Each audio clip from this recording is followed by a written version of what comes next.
Once again, good morning, everyone. Without objection, the Chair may declare the committee in recess at any time. Before we begin today's hearing, I want to provide a few important reminders. First, today's open portion is being broadcast live on C-SPAN and streamed on the committee's YouTube channel. This open portion of the hearing will be conducted entirely on an unclassified basis. All participants are reminded to refrain from discussing classified or other sensitive information protected from public disclosure. I will adjourn this open session following completion of one round of questions, and we will then move into a closed session where such questions can be asked. Second, I want to inform the audience that while I fully support constitutionally protected free speech and the right to assemble, this is not the time or place. Any would-be disruptors in the audience who interfere with the committee's business will not be tolerated. For this event, members will have 5 minutes with witnesses. I would ask each of my colleagues to keep both your questions and complete answers from the witnesses within those allotted 5 minutes. Any last questions that can't be answered in time will be submitted for the record. In the same manner in which the House Permanent Select Committee on Intelligence has conducted itself in recent worldwide threats hearings, I expect that we will continue to act in a bipartisan and respectful manner during today's event. I'm confident all members can treat each of our witnesses today with due respect, consistent with past practice. This worldwide threats hearing provides the American people the opportunity to hear directly from our intelligence community leadership on the threats that face our nation. It's my pleasure to welcome our witnesses to today's hearing. Director of National Intelligence, the Honorable Tulsi Gabbard. Director of Central Intelligence Agency, the Honorable John Ratcliffe.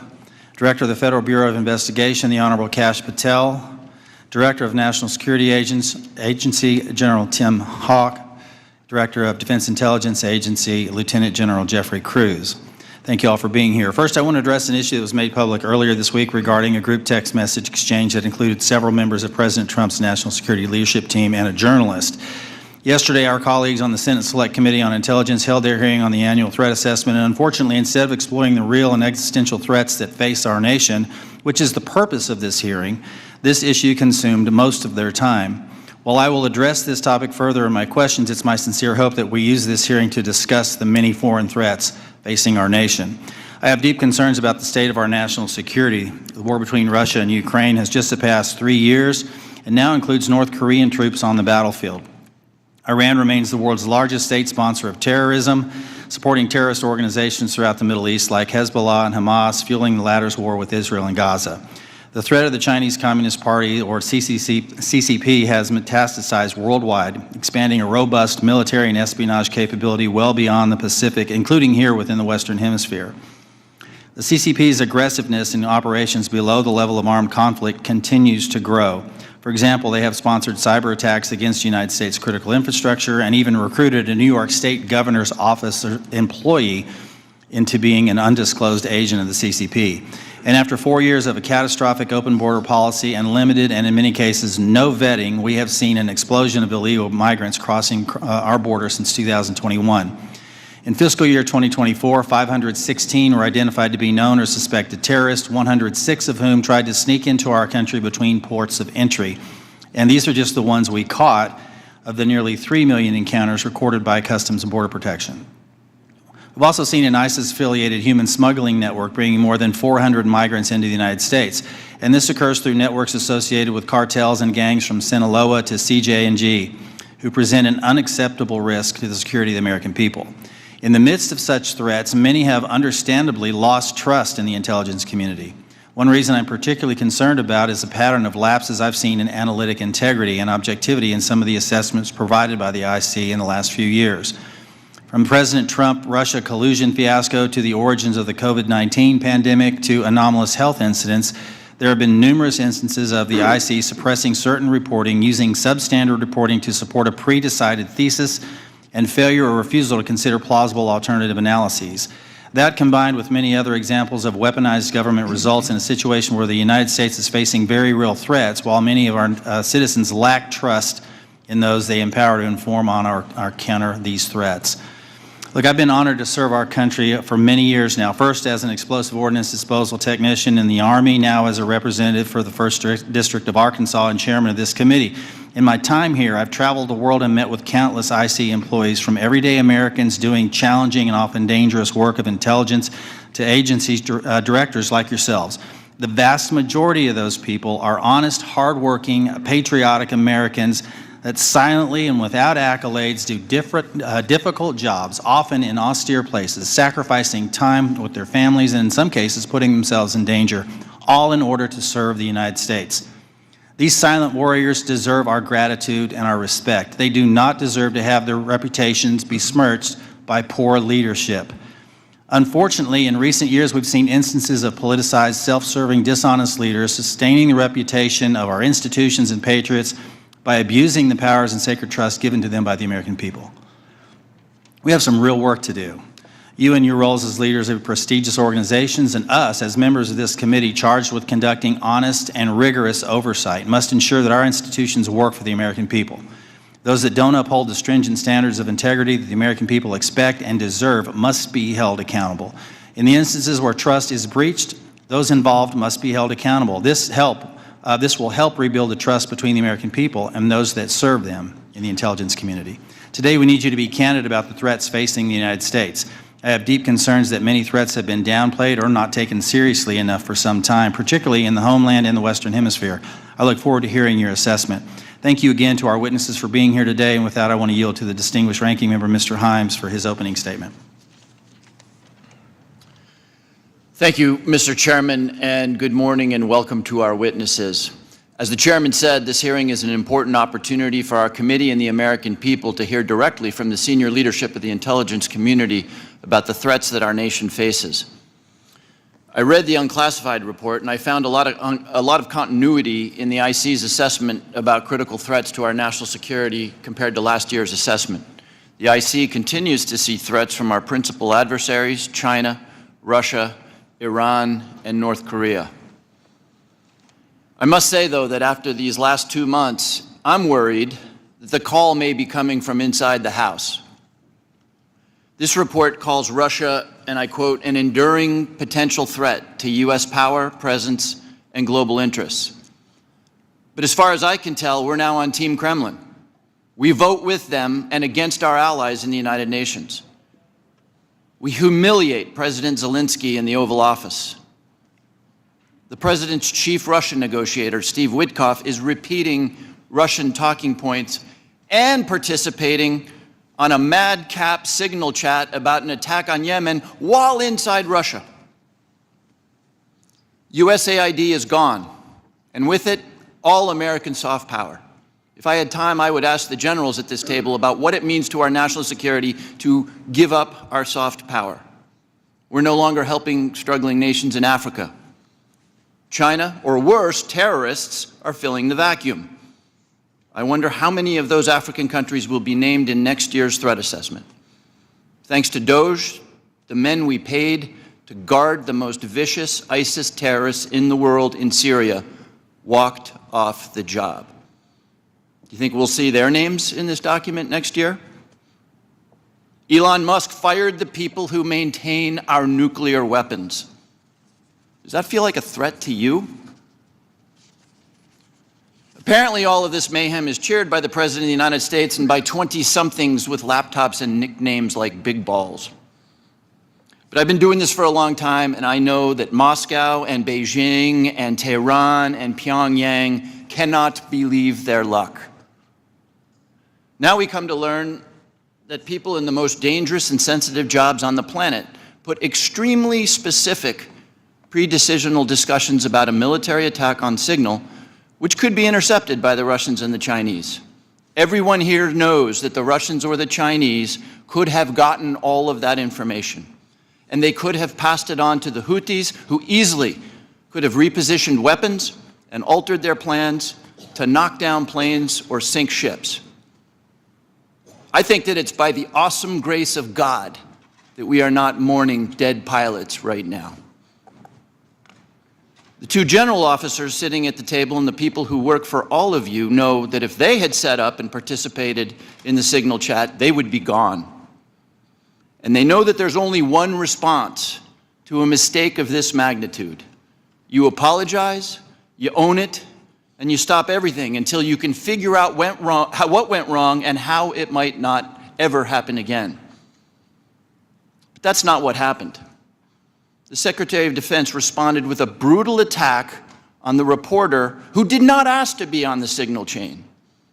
Yesterday, our former colleague Mike Waltz did the same in the White House and then went on Fox to call Jeff Goldberg a loser. What do you think the people who work for you are seeing and learning from that? Now, except for that last part, almost all of the mayhem slowly eroding our safety, our standing, and our security in the world has largely happened outside the IC. If you had a part in that, and I suspect you did, I thank you. I'll say it now and I'll say it again every time we see each other over the next couple of years. You must protect the thousands of patriots who go to work every day under you to keep us safe. You need to go to work every day thinking about their morale, their well-being, and their protection. I've done intelligence oversight for more than a decade. It's my job to ask you the tough questions and maybe even make you uncomfortable. But John, I don't ever walk through your lobby and look at those 140 stars on the wall without choking up over the fact that men and women far better than I will give their lives to keep us safe. There's about a dozen people in this room who know all their stories, and you know and I know that many of the men and women who have stars on that wall died because of bad decisions or poor judgment by their leaders. We've all worked together before, and recent events notwithstanding, we need you to succeed. Your people and our safety requires you to succeed. I really hope you do. But let me say now that if some overcaffeinated 20-year-old succeeds in firing your linguists, or your mathematicians, or your paramilitary officers, if you shut down some unit because Steve Bannon or Seb Gorka doesn't like it, America will be less safe, and people will get hurt. And I and this committee and history will be very unkind. Yield back, Mr. Chairman. Gentleman yields. Now recognize Director Gabbard to make a statement on behalf of the intelligence community. Thank you very much, Chairman Crawford and Ranking Member Himes. Members of the committee, thank you for the opportunity for us to be here to present the 2025 Annual Threat Assessment. I'm joined here by my colleagues from the CIA, DIA, FBI, and NSA. Our testimony today offers the collective assessment of the 18 U.S. intelligence elements making up the U.S. intelligence community and draws on the intelligence collection and information available to the IC from open source and private sector and the expertise of our analysts. It evaluates what the IC assesses most threatens our people and our nation's ability to live in a peaceful, free, secure, and prosperous society. As you know very well, we face an increasingly complex threat environment that is threatening us here at home and our interests abroad. I'll begin by focusing on what most immediately and directly threatens the United States and the well-being of the American people, the non-state criminal groups and terrorists putting American lives and livelihood at risk. I'll then move on to focus on the key nation states who have the capability to threaten our security and the interests of the United States. Cartels, gangs, and other transnational criminal organizations in our part of the world are engaging in a wide array of illicit activity, from narcotics trafficking to money laundering, to smuggling of illegal immigrants and human trafficking, which endanger the health, welfare, and safety of everyday Americans. Based on our latest reporting available for the year-long period ending October 2024, cartels were largely responsible for the deaths of more than 54,000 American citizens due to synthetic opioids. Mexico-based transnational criminal organizations are the main suppliers of illicit fentanyl to the U.S. market and are quickly adapting to enforcement and regulatory pressures by using multiple sources and methods to procure precursor chemicals and equipment, primarily from China and India, many of which are dual-use chemicals used in legitimate industries. Independent fentanyl producers are also increasingly fragmenting the drug trade in Mexico. The ready availability of precursor chemicals and ease of making illicit fentanyl have enabled independent actors to increase illicit fentanyl production and smuggling operations in Mexico. Cartels are profiting from human trafficking and have likely facilitated More than 2 million illegal immigrants encountered by law enforcement at the U.S. southwest border in 2024 alone, straining our vital resources and putting the American people at risk. Criminal groups drive much of the unrest and lawlessness in the Western Hemisphere. They also engage in extortion, weapons and human smuggling, and other illicit and dangerous revenue-seeking operations, including kidnapping for ransom, forced labor, and sex trafficking. While some of these key drivers of migrants are expected to persist, heightened U.S. border security enforcement and deportations under the Trump administration are proving to serve as a deterrent for migrants seeking to illegally cross our borders. U.S. Border Patrol apprehensions along the southwest border in January 2025 dropped 85% from the same period in 2024. Transnational Islamist extremists such as ISIS and Al-Qaeda and affiliated jihadi groups continue to pursue, enable, or inspire attacks against the United States and our citizens abroad and within the homeland to advance their ultimate objective of establishing a global Islamist caliphate. This includes heightened efforts to spread their ideology to recruit and radicalize individuals in the U.S. and the West. While the New Year's Day attacker in New Orleans had no known direct contact with ISIS terrorists, he was influenced and radicalized by ISIS ideological propaganda, as one example. Al-Qaeda and its affiliates continue to call for attacks against the United States as they conduct attacks overseas. These jihadist groups have shown their ability to adapt and evolve, including using new technology and tactics to spread their ideology and recruit new followers. A range of non-state cyber criminals are also targeting our economic interests, our critical infrastructure, and advanced commercial capability for extortion, other coercive pursuits, and financial gain. These actors are using a variety of tactics, including phishing, ransomware, and denial of service attacks to disrupt our systems and steal sensitive and lucrative information, using available technologies and taking advantage of U.S. cyber vulnerabilities. Ransomware actors last year, for example, attacked the largest payment processor for U.S. healthcare institutions, and another set of criminal actors conducted cyber attacks against U.S. water utilities.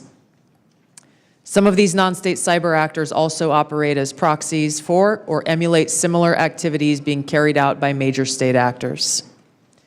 The IC sees China, Russia, Iran, and North Korea engaging in activities that could challenge U.S. capabilities and interests, especially related to our security and economy. They are in some cases working together in different areas to target U.S. interests and to protect themselves from U.S. sanctions. At this point, the IC assesses that China is our most capable strategic competitor.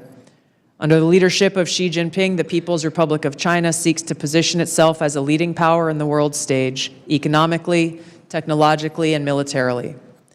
Beijing is driven in part by a belief that Washington is pursuing a broad effort to contain China's rise and undermine CCP rule. China's most serious domestic challenge is probably China's slowing economy and the potential instability that could occur if socioeconomic grievances lead to large-scale unrest.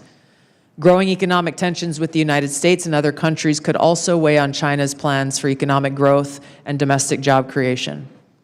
China's military is fielding advanced capabilities, including hypersonic weapons, stealth aircraft, advanced submarines, stronger space and cyber warfare assets, and a larger arsenal of nuclear weapons.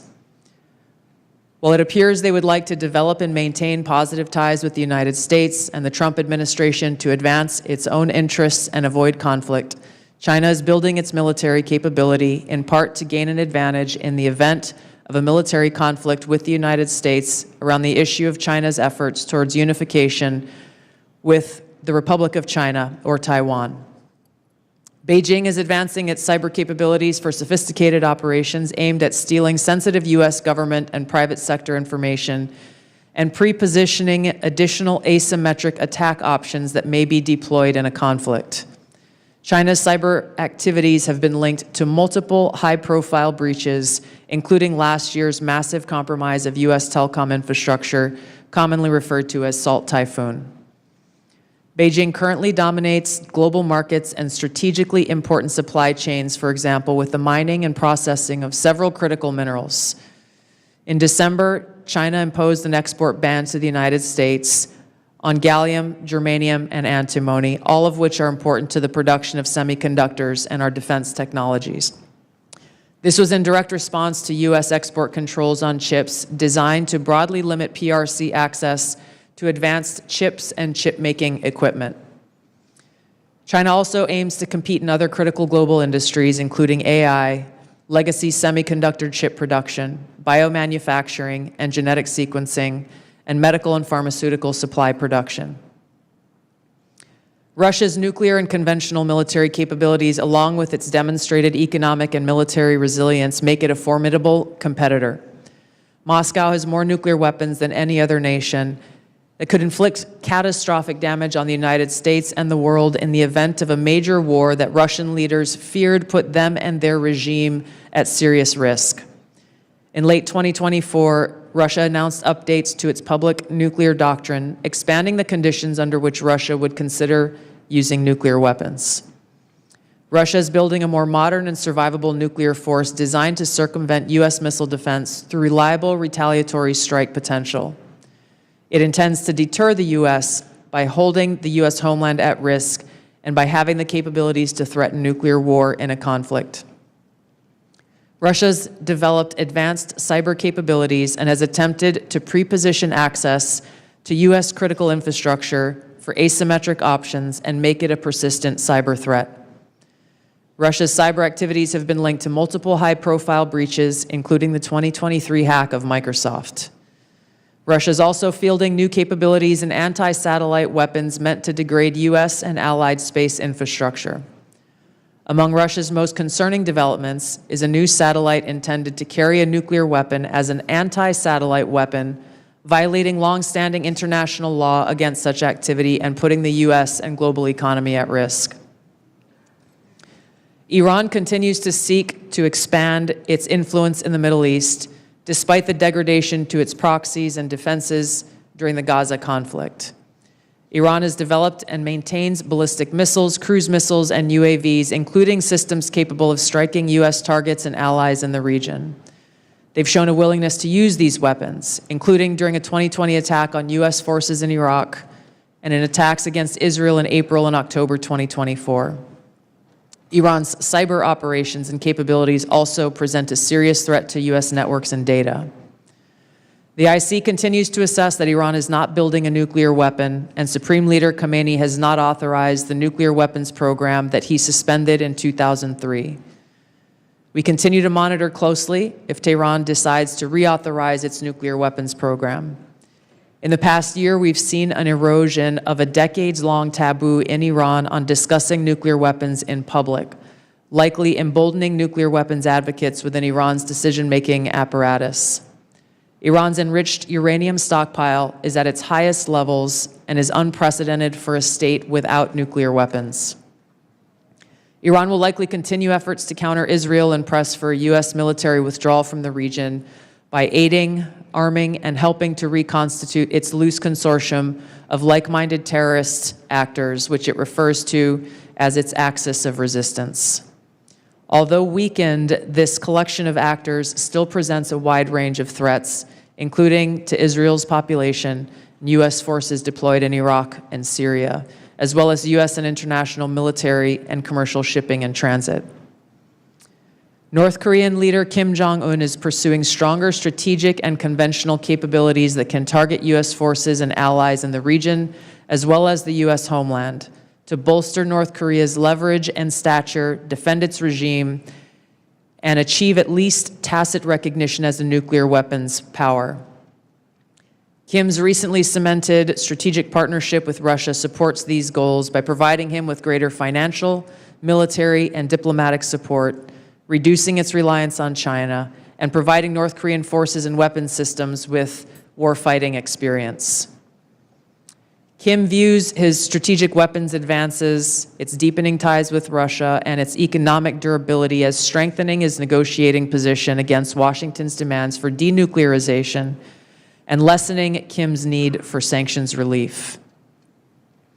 Since 2022, China, Russia, Iran, and North Korea have grown closer. Removing the accelerant of the war in Ukraine is unlikely to revert these bilateral relationships to a pre-war 2021 baseline, leaving room for new strategic priorities in world events to create new incentives or challenges to their expanded cooperation. Russia has been a catalyst for much of this expansion, driven heavily by the support it has needed for its war against Ukraine, including protection from U.S. and Western sanctions. In addition to exchange of military and other resource capabilities with North Korea, Russia has relied more heavily on China's financial and defense industry backing and has increased combined military exercises with China. With Iran, Russia has also expanded financial ties to mitigate sanctions.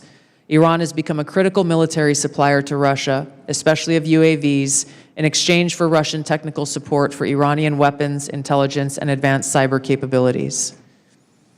The threats that we see to the U.S.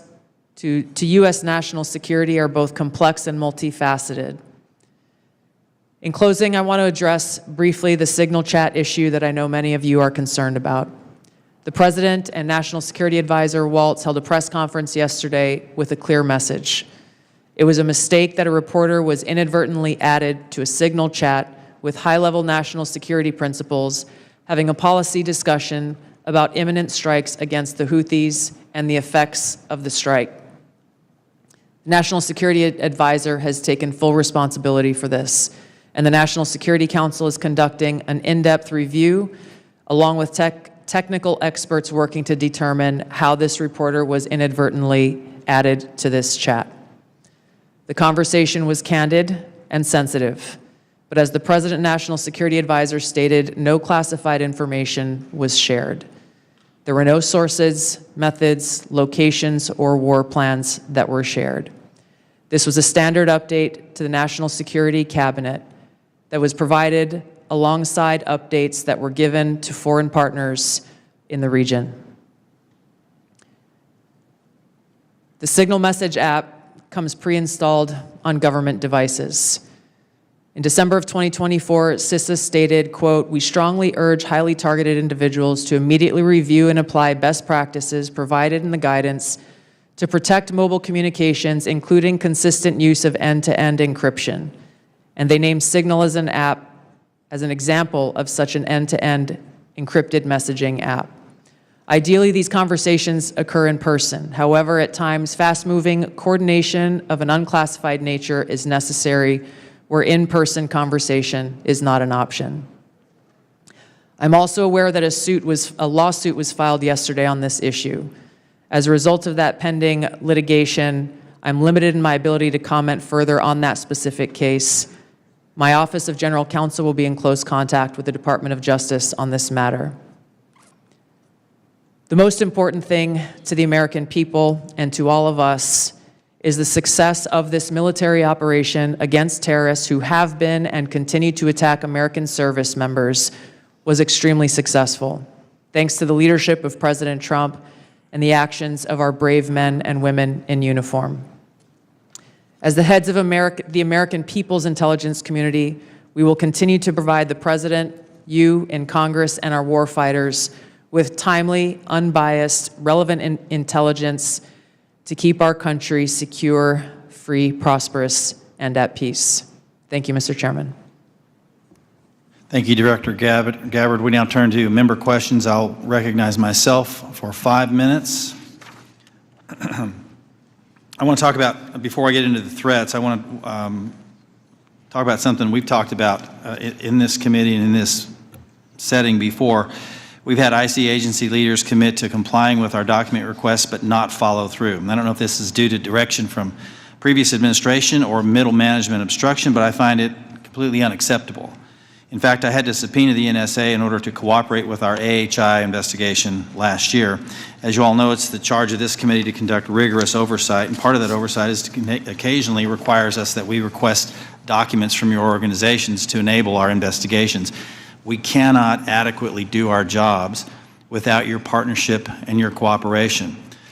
General Hawk and General Cruz, we had this conversation here before last year, and I'm not satisfied with your responsiveness. Therefore, I'm going to ask that question again on the record in this open setting to each of you.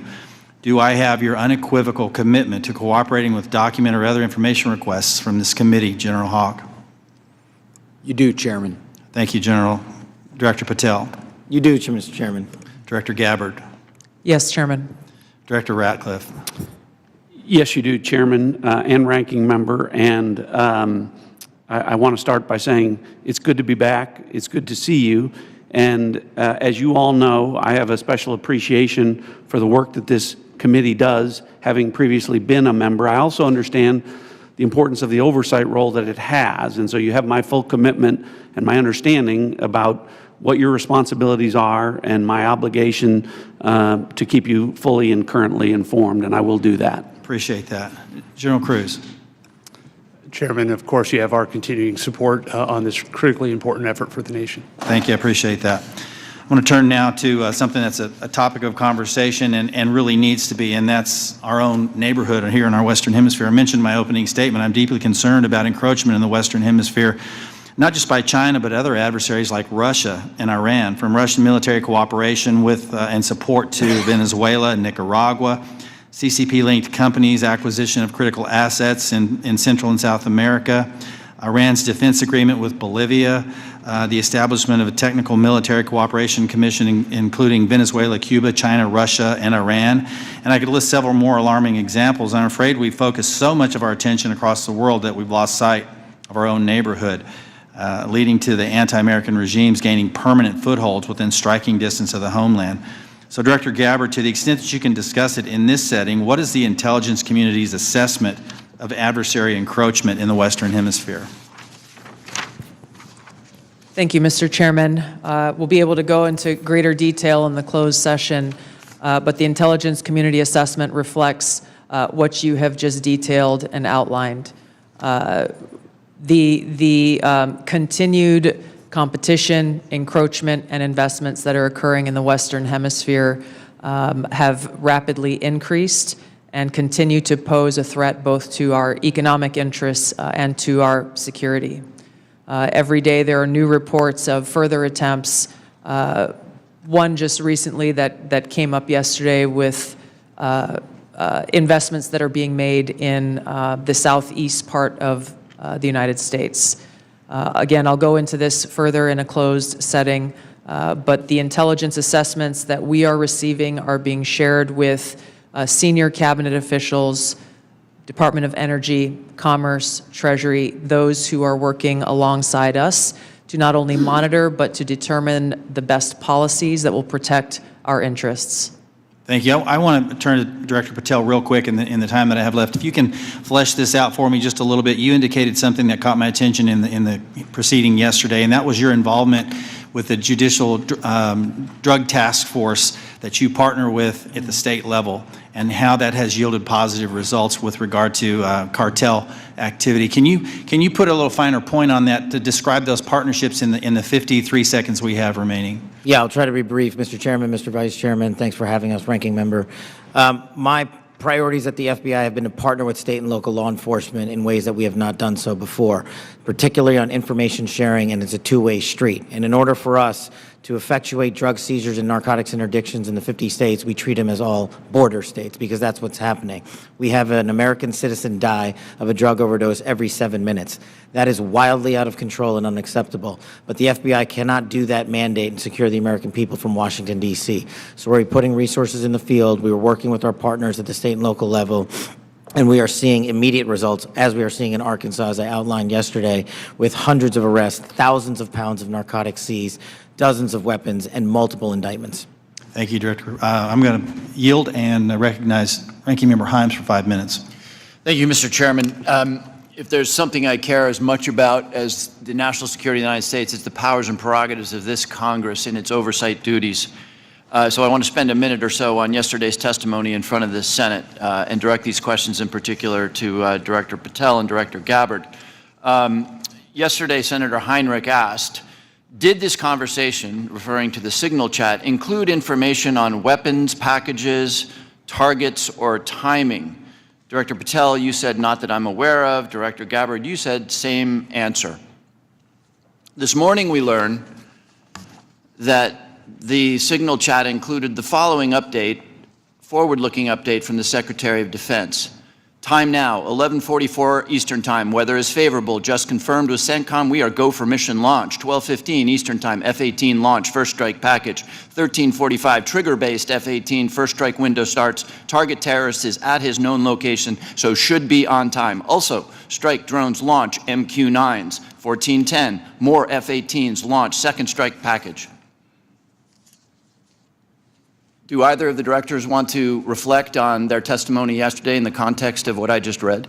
Sure. One, I was not on that signal chat. Two, I have not reviewed it. And three, as you just indicated, that was made public this morning.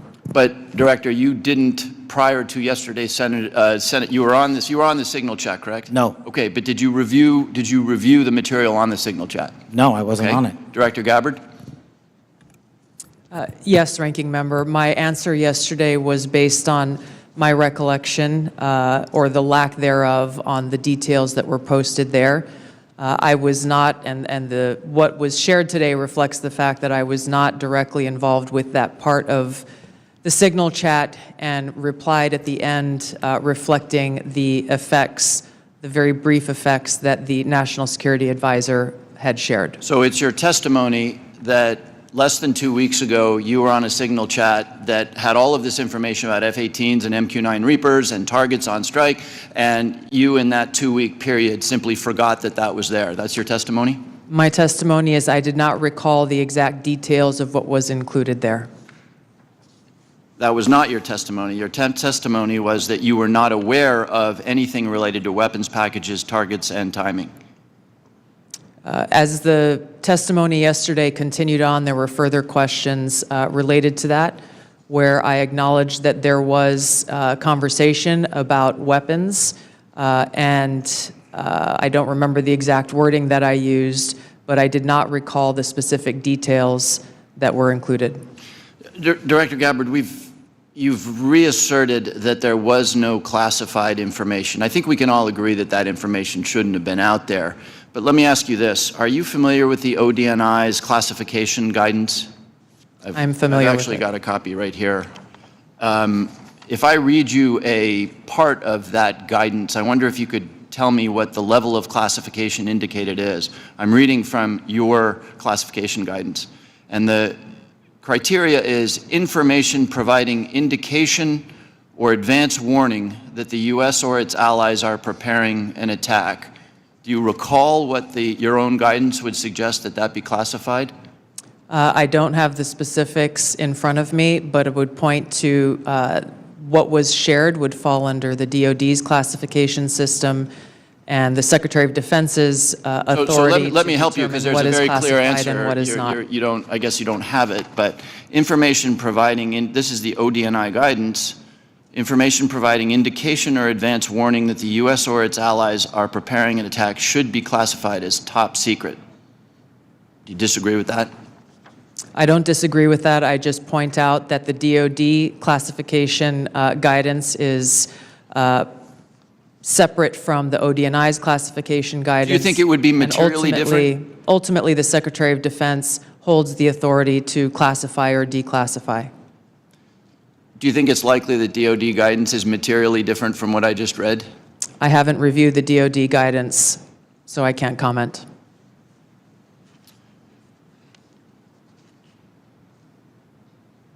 Director Gabbard, a lot of this suggests sort of a lack of sobriety. When there's punch emojis and fire emojis, it's a lack of sobriety. I don't mean that literally. But I have one last question for you, because I think people really listen to what you have to say. You, on March 15th, as DNI, retweeted a post from Ian Miles Chong, who is listed on RT, that's Russia Today's website, as, quote, a political and cultural commentator who has contributed content to RT since at least 2022. Director Gabbard, do you think that it's responsible for you as head of the intelligence community and the principal presidential intelligence advisor to retweet posts from individuals affiliated with Russian state media? That retweet came from my personal account, and I would have to go back to look at the substance of the tweet. Can I, just so that we don't have a lack of confusion amongst our allies and enemies and us, can I act perhaps that you not think that you should be saying one thing on your personal account than you say officially? I maintain my First Amendment rights to be able to express my own personal views on different issues. Thank you. I yield back, Mr. Chairman. Gentleman yields now recognize the distinguished Vice Chairman, General Kelly. Yeah, I'd now, for the first 30 seconds, Mr. Ratcliffe, or Director Ratcliffe, formerly known as Texas, from this Mississippi guy, I'd like to give you 30 seconds if you have anything to respond to what Ms. Gabbard Director Gabbard, I'm sorry, just said. Well, Mississippi, it's good to see you again, and I appreciate the opportunity. You know, there's so much talk about this Atlantic article and about things that were said and that could have happened instead of a focus on what did happen. So my responsibility as CIA director, one of its responsibilities is to kill terrorists. And that's exactly what I did along with President Trump's excellent national security team. That's what we should be focused on. With regard to that article, I also would appreciate the opportunity to relay the fact that yesterday I spent 4 hours answering questions from senators as a result of that article that were intimating that I transmitted classified information because there were hidden messages. Those messages were revealed today and revealed that I did not transmit classified information, and that the reporter, who I don't know, I think intentionally intended it to indicate that. That reporter also indicated that I had released the name of an undercover CIA operative in that signal chain. In fact, I had released the name of my chief of staff, who is not operating undercover. That was deliberately false and misleading, and I appreciate the opportunity to reflect that my answers haven't changed. I used an appropriate channel to communicate sensitive information. It was permissible to do so. I didn't transfer any classified information. And at the end of the day, what is most important is that the mission was a remarkable success, is what everyone should be focused on here, because that's what did happen, not what possibly could have happened. Thank you, Director Ratcliffe. Director Patel, thank you for the great job that you've done. So, first of all, your coordination and trying to comply with the letter that was sent last year and the year before asking for the baseball shooting, of which what I got was basically what happened on the field, and I was there, so I don't need to know that, although no one from the FBI ever talked to me about what happened. They talked to people who were not there. But I appreciate your commitment to getting us the full unredacted report, or the redactions, or to protect innocent people who are not part of the process, not the people who made decisions to classify that as suicide by cop, as opposed to an assassination attempt of many members of Congress, of which I was one.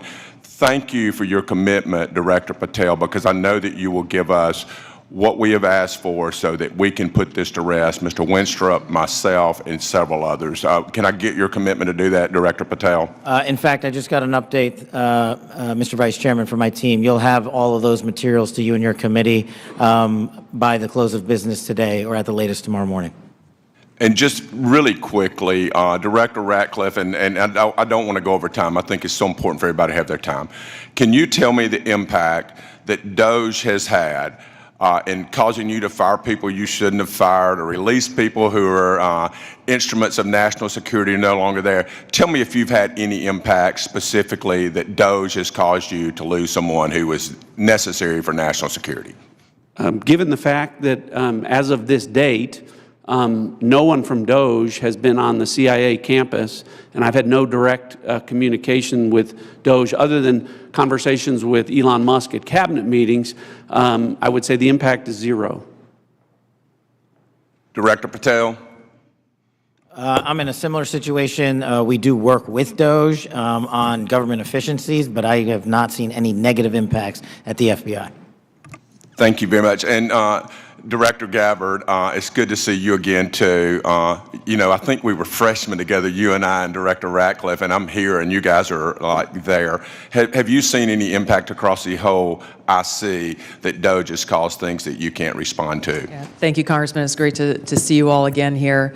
The answer is no. Similar with Director Ratcliffe, DOGE has not been at ODNI.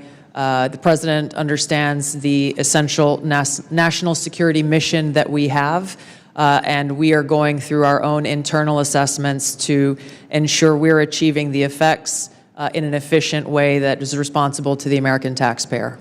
Yield back, Mr. Chairman. Gentleman yields. Mr. Carson. Thank you, Chairman, to the witnesses, many of whom I've worked with in the past. It appears that this year's report omitted any discussion of transnational concerns like global health security, infectious diseases, and the role of conflict, violence, and political instability play as drivers of migration. Coupled with the administration's cuts to USAID and other international assistance, particularly health and humanitarian assistance, won't these reductions and eliminations increase regional instability and volatility in areas already at high risk for threats? Was the IC consulted at all in the decisions to eliminate such critical funding, and why weren't these risks included in this year's report? Thank you for the question, Congressman. The direction that I gave to our National Intelligence Council as they were putting together the annual threat assessment was to focus on the most direct and extreme threats that we face from non-state and state actors. While I acknowledge the factors that you've mentioned create an environment that our operators and intelligence officials need to be aware of, this year's annual threat assessment was really more targeted to focus on the direct threats that we have the ability to affect and impact. Some of those were included here that you mentioned with regard to the effects and impacts of USAID. That assessment has not yet been done, or at least to my knowledge, and was not considered to be included here. Director Patel, this year's assessment, sir, confirms a threat I've worked on for a number of years, domestic extremists, including lone wolves, white nationalists motivated by racial or anti-government grievances, even religious grievances. Mr. Director, a few yes or no questions. Do you, sir, agree that these domestic threats must be addressed as thoroughly as foreign extremists? All threats like that will be treated equally, yes, sir. Is it true, sir, you moved personnel out of the FBI section responsible for countering domestic violent extremists? I don't believe I did that. Is it true, sir, that you've discussed disbanding this section? I don't believe I've done that. Will you pledge today, sir, not to disband this critical section? I will pledge to you today that any personnel matters that are being worked on currently, once finalized, the congressional notification will be published to your committee. Mr. Chairman, I yield back. The gentleman yields. Now recognize the gentleman from Illinois, the former federal prosecutor, Mr. LaHood. Well, thank you, Mr. Chairman. I want to thank all of our witnesses today for your service to our country. And I want to focus my questions this morning on FISA Section 702. And Director Ratcliffe, welcome back to the committee. In your confirmation hearing before the Senate, you were asked extensively about FISA and Section 702, and I think laid out a compelling narrative on how, as you described it, quote, how indispensable it is to national security.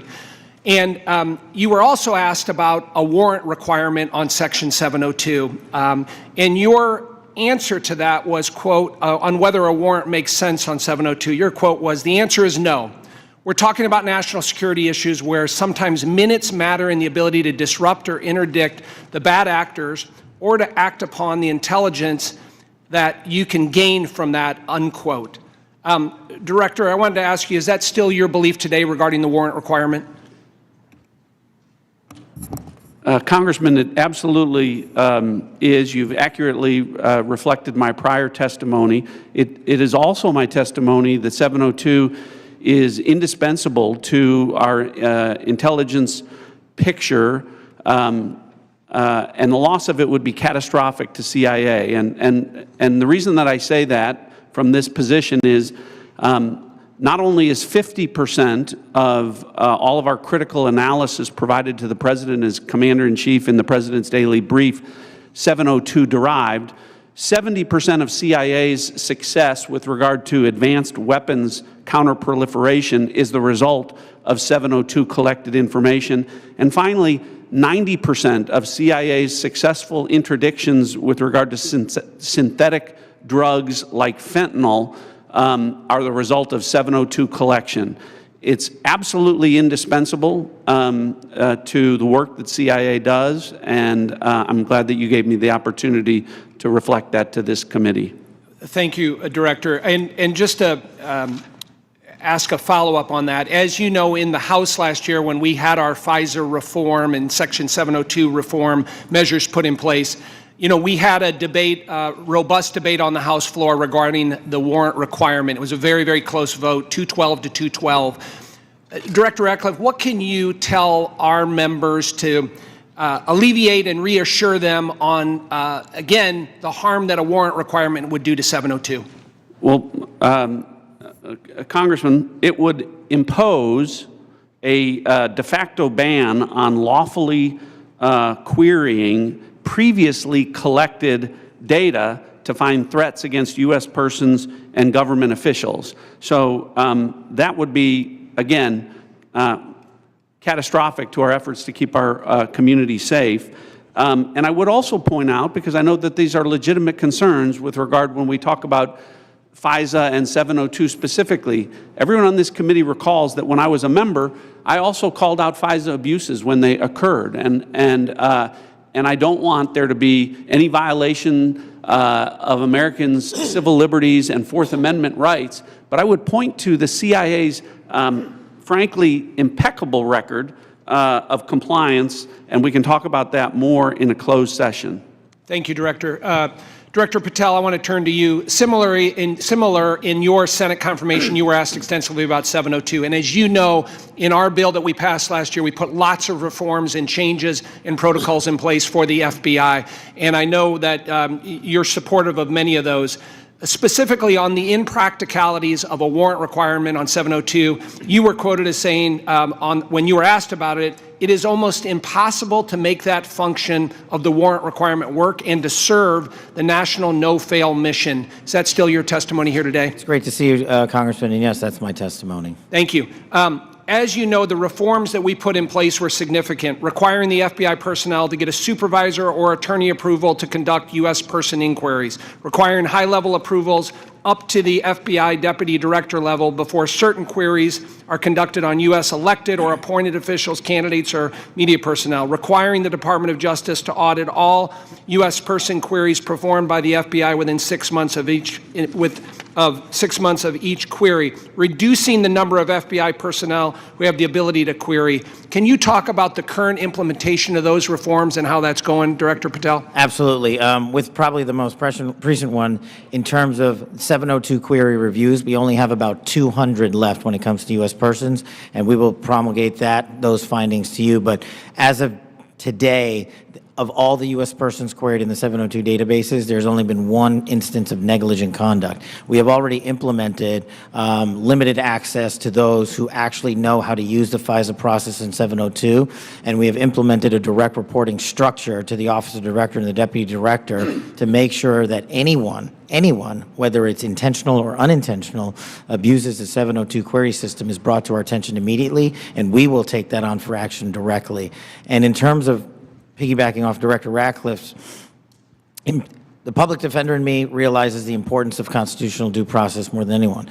The staffer in me from the House Intelligence Committee may be the only person who has worked more on FISA reform and exposing FISA abuse in modern congressional history. And the terrorism prosecutor in me and the JSOC civilian in me tells me that we cannot do away with 702 or FISA Title I and Title III, but we can work with you and your committee to make it better. I don't know all those ideas. I don't have all those answers, but you have my commitment that we will use it appropriately going forward. Thank you, Director. I yield back. The gentleman yields. Mr. Castro.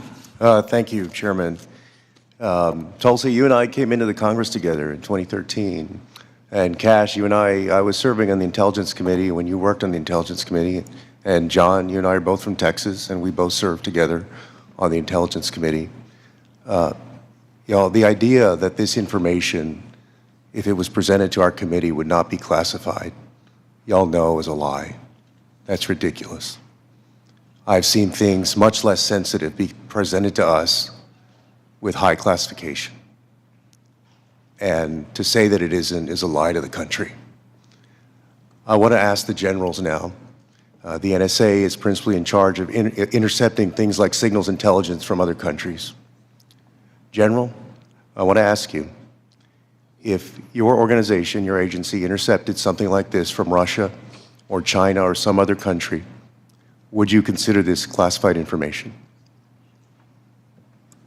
Representative, we would be classifying based off of our sources and methods. So those would be the things that, in terms of how we process, how we would be able to obtain the information and how we'd report it, Sure. we would classify based off of our source and method. So if you knew that the Secretary of Defense and the National Security Advisor of Russia or China and the head of the Foreign Ministry and all of the folks who were associated with that signal chain, if you intercepted that information, General, would you consider it classified? So it would be classified based off of our collection. So the NSA would classify it, would Based off determine it as of classified.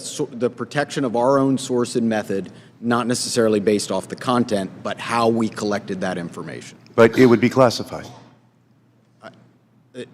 Well, we certainly wouldn't be collecting on a U.S. person conversation. No, I understand. I'm You're saying but if you did your job and collected it from the Russian Foreign Ministry and the National Security Advisor and the Secretary of Defense and the President's Chief Advisor, there is no way, having sat on this committee for 9 years, that somebody would come in with that information and give us something that says, unclassified, you can walk out of this room with this information and give it to whomever you want.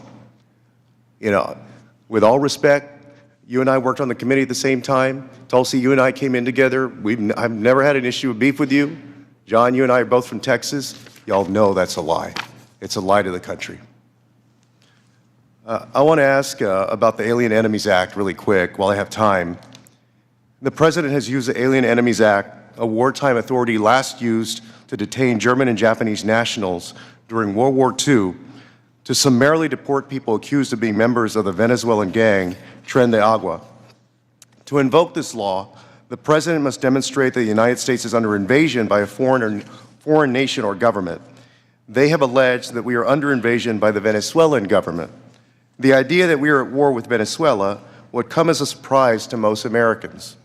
The unclassified version of the annual threat assessment the intelligence community just released makes no mention of any invasion or war that we are fighting with the nation of Venezuela. You would think our nation being at war would merit at least a small reference in this threat assessment. And Director Ratcliffe, does the intelligence community assess that we are currently at war or being invaded by the nation of Venezuela? We have no assessment that says that. Thank you. In invoking the law, the President alleged that Tren de Agua is, quote, undertaking hostile actions against the U.S. at the direction, clandestine or otherwise, of the Maduro regime in Venezuela. Director Gabbard, does the intelligence community assess that the Venezuelan government is directing Tren de Agua's hostile actions against the United States? There are varied assessments that came from different intelligence community elements. I'll defer to Director Patel to speak specifically to the FBI assessment. But let me ask you, so you're saying there are conflicting assessments that have come from the IC? That's correct. Okay, thank you. We'll take it up in closed session. All right. You know, your threat assessment makes issue of, highlights fentanyl trafficking as a top threat to the United States, yet support for law enforcement cooperation with Mexico has been put on hold, and there's been a threat of invasion to Mexico by the United States. You assess that Russia's advanced cyber capabilities make it a persistent counterintelligence cyber threat, yet the administration shut down the unit at the Cybersecurity Infrastructure Agency tasked with stopping Russian cyber attacks. There are so many other ways that the actions of this administration have contradicted this threat assessment, and the administration is making the world and the United States more dangerous. I yield back. The gentleman yields. The gentleman from Pennsylvania, Mr. Fitzpatrick. Thank you, Chairman Crawford. Thank you to all of our witnesses for being here. I look forward to working with each and every one of you to keep our country and our planet safe. I wanted to carry on the topic of Section 702 reauthorization. Representative LaHood and I did a lot of work on this over the past 2 years. As you all know, last Congress, this committee worked in a bipartisan manner to advance the reauthorization of what most of us, if not all, deem to be our country's single most important national security tool. The result was what was titled the Reforming Intelligence and Securing America Act, which not only reauthorized Section 702, but equally important, and provided necessary reforms to our intelligence community in an effort to address past abuses. This was the largest single reform of the FBI and the IC in a generation, making sure that there are appropriate compliance guardrails that enhance accountability while still protecting the critical tools necessary for our nation's security. Just to name a few, in 2009, Section 702 protected our nation from an attack by an al-Qaeda member who intended to detonate explosives in the Manhattan subway lines. In 2014, Section 702 helped prevent attacks by assisting in the removal of ISIS leader Haji Imam. In 2022, Section 702 contributed to the U.S. government's operation against the last remaining 9/11 architect, Ayman al-Zawahiri. And as we saw in the horrendous attacks of October 7th, an attack on the people of Israel, where Hamas killed over 1,200 innocent civilians, intelligence collection is essential to the safety and security of our population. We must never, ever see another attack the likes of 9/11. Especially as a result of a self-inflicted intelligence failure. Not reauthorizing the use of this authority in this coming year would intentionally and willingly put the United States at a disadvantage against actors who seek our destruction. Representative LaHood touched on the warrant requirement. As you all know, that is really the linchpin here. And I think it's abundantly clear for members of this committee, members of this Congress, and for members of our intelligence committee to understand that a warrant requirement is on the collection of data. A warrant requirement cannot apply to the querying of already lawfully collected data. To follow that theory to its logical extreme would be to say that a police department who has an evidence locker containing lawfully collected data has to get a warrant to re-enter that evidence locker. It'd be akin to say to a police officer they cannot run a license plate, which is querying off of lawfully collected Department of Transportation data without getting a warrant. It would shut down the courts, it would shut down law enforcement, it would make our country much less safe. So I want to ask Director Patel, Director Radcliffe, I want to yield the floor to you as we will be working with all of you, particularly your two agencies on reauthorization, to share your thoughts.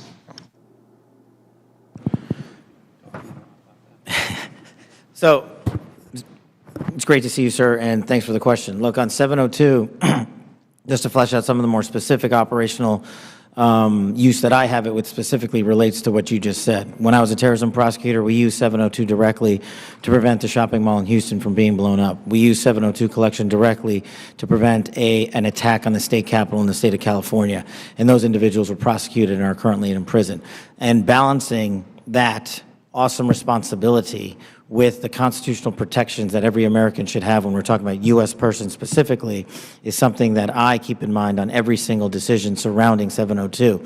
But as Director Radcliffe stated, and has been my experience, while I understand and appreciate the concerns for the warrant requirement based on U.S. persons, if there is a solution that allows that to happen in real time, then we can have that discussion. But I have not encountered one, and thus it obviates the need in my perspective, in my mission set, to protect the American people and hunt down criminals in its application. So where it is now with the reforms you all have implemented, we've done a great job on protecting American civil liberties, and I'm always open to, and I do believe we can do some more. Director Radcliffe. Good to see you again, Congressman. I agree with Director Patel's comments with regard to that. I'll start out by saying, obviously in this role, I'm not a policymaker, but at the appropriate time, when this comes up for renewal, I think I made it clear and will make it clear from the CIA's perspective, the indispensability of 702 as a tool to providing the Commander-in-Chief an accurate picture of the threat environment. You mentioned some examples of 702 success. When we get into the classified session later this afternoon, I have some further examples of 702 success that we can talk about, and I think that reflects my position. Thank you all. I yield back. The gentleman yields. Mr. Krishnamurthy. Good morning. Thank you, Mr. Chair, and thank you to our witnesses for coming. Thank you for your service. Director Gabbard, you said no classified information was included in the signal chat, correct? That's correct. And President Trump also said there was no classified information in the signal chat, and Secretary Hegseth said nobody was texting war plans. There was absolutely no classified info in that chat. Lieutenant General Cruz, I'd like to talk to you about a couple things real quick. Executive Order 13526, Section 1.4a. This is the Trump administration's executive order with regard to classified information. It says, information shall be classified if its unauthorized disclosure could reasonably be expected to cause damage to national security, including military plans, weapons systems, or operations. You don't disagree that that's accurately quoted, right? That's an accurate quote from the executive order. And DOD 5200.01, this is the DOD's manual on classification, says, quote, information shall be classified if its unauthorized disclosure could reasonably be expected to cause describable damage to national security. This includes military plans, weapon systems, or operations. You don't disagree that I quoted that accurately, right? That's also an accurate quote. Can I show you I'd like to show you the text that Secretary Hegseth actually published to the world. Now, Lieutenant General Cruz, as Ranking Member Himes said, it says, time now, weather is favorable, just confirmed with CENTCOM we are a go for mission launch. Then it says at 12:15 Eastern, F-18s launch first strike package. F-18s are military systems, correct? Weapon systems. They are. Okay. 1345, trigger-based F-18 first strike window starts. Target terrorist is at his known location, so should be on time. Also, strike drones launch, MQ-9s. MQ-9s is a weapon system, correct? They are. Okay. I think applying the executive order as well as the DOD manual to this fact pattern, we clearly have weapon systems that have been identified. That is classified information. Now, the reason why it's important that this information not be disclosed is that we don't want the adversaries to know what's about to happen, right, sir? Well, I would draw a small distinction there. You referenced and asked if that platform, those two platforms are weapon systems. They are, but those terms are used all across the globe in a lot of contexts. So it's really about how they're used in the context of this particular document. I just want to clarify that the use of those terms, I understand. Yeah. In this situation, those are operational details. They are operational details, but again, as you quoted the DOD instruction, it's about operations. So as you further go down into what are the operational details, I think as we had a discussion yesterday, the important aspect, I think all of us are very familiar. This is classified information. This is classified information. It's a weapon system as well as sequence of strikes as well as details about the operations. And so I think that just piggybacking off of what some other members have said, using the DOD's manual as well as the executive order in operation today with the Trump administration, this text message is clearly classified information. Secretary Hegseth has disclosed military plans as well as classified information. He needs to resign immediately. He needs to resign immediately, and a full investigation needs to be undertaken with regard to whether other similar signal chats are occurring in this administration. I'd like to turn my attention to another topic.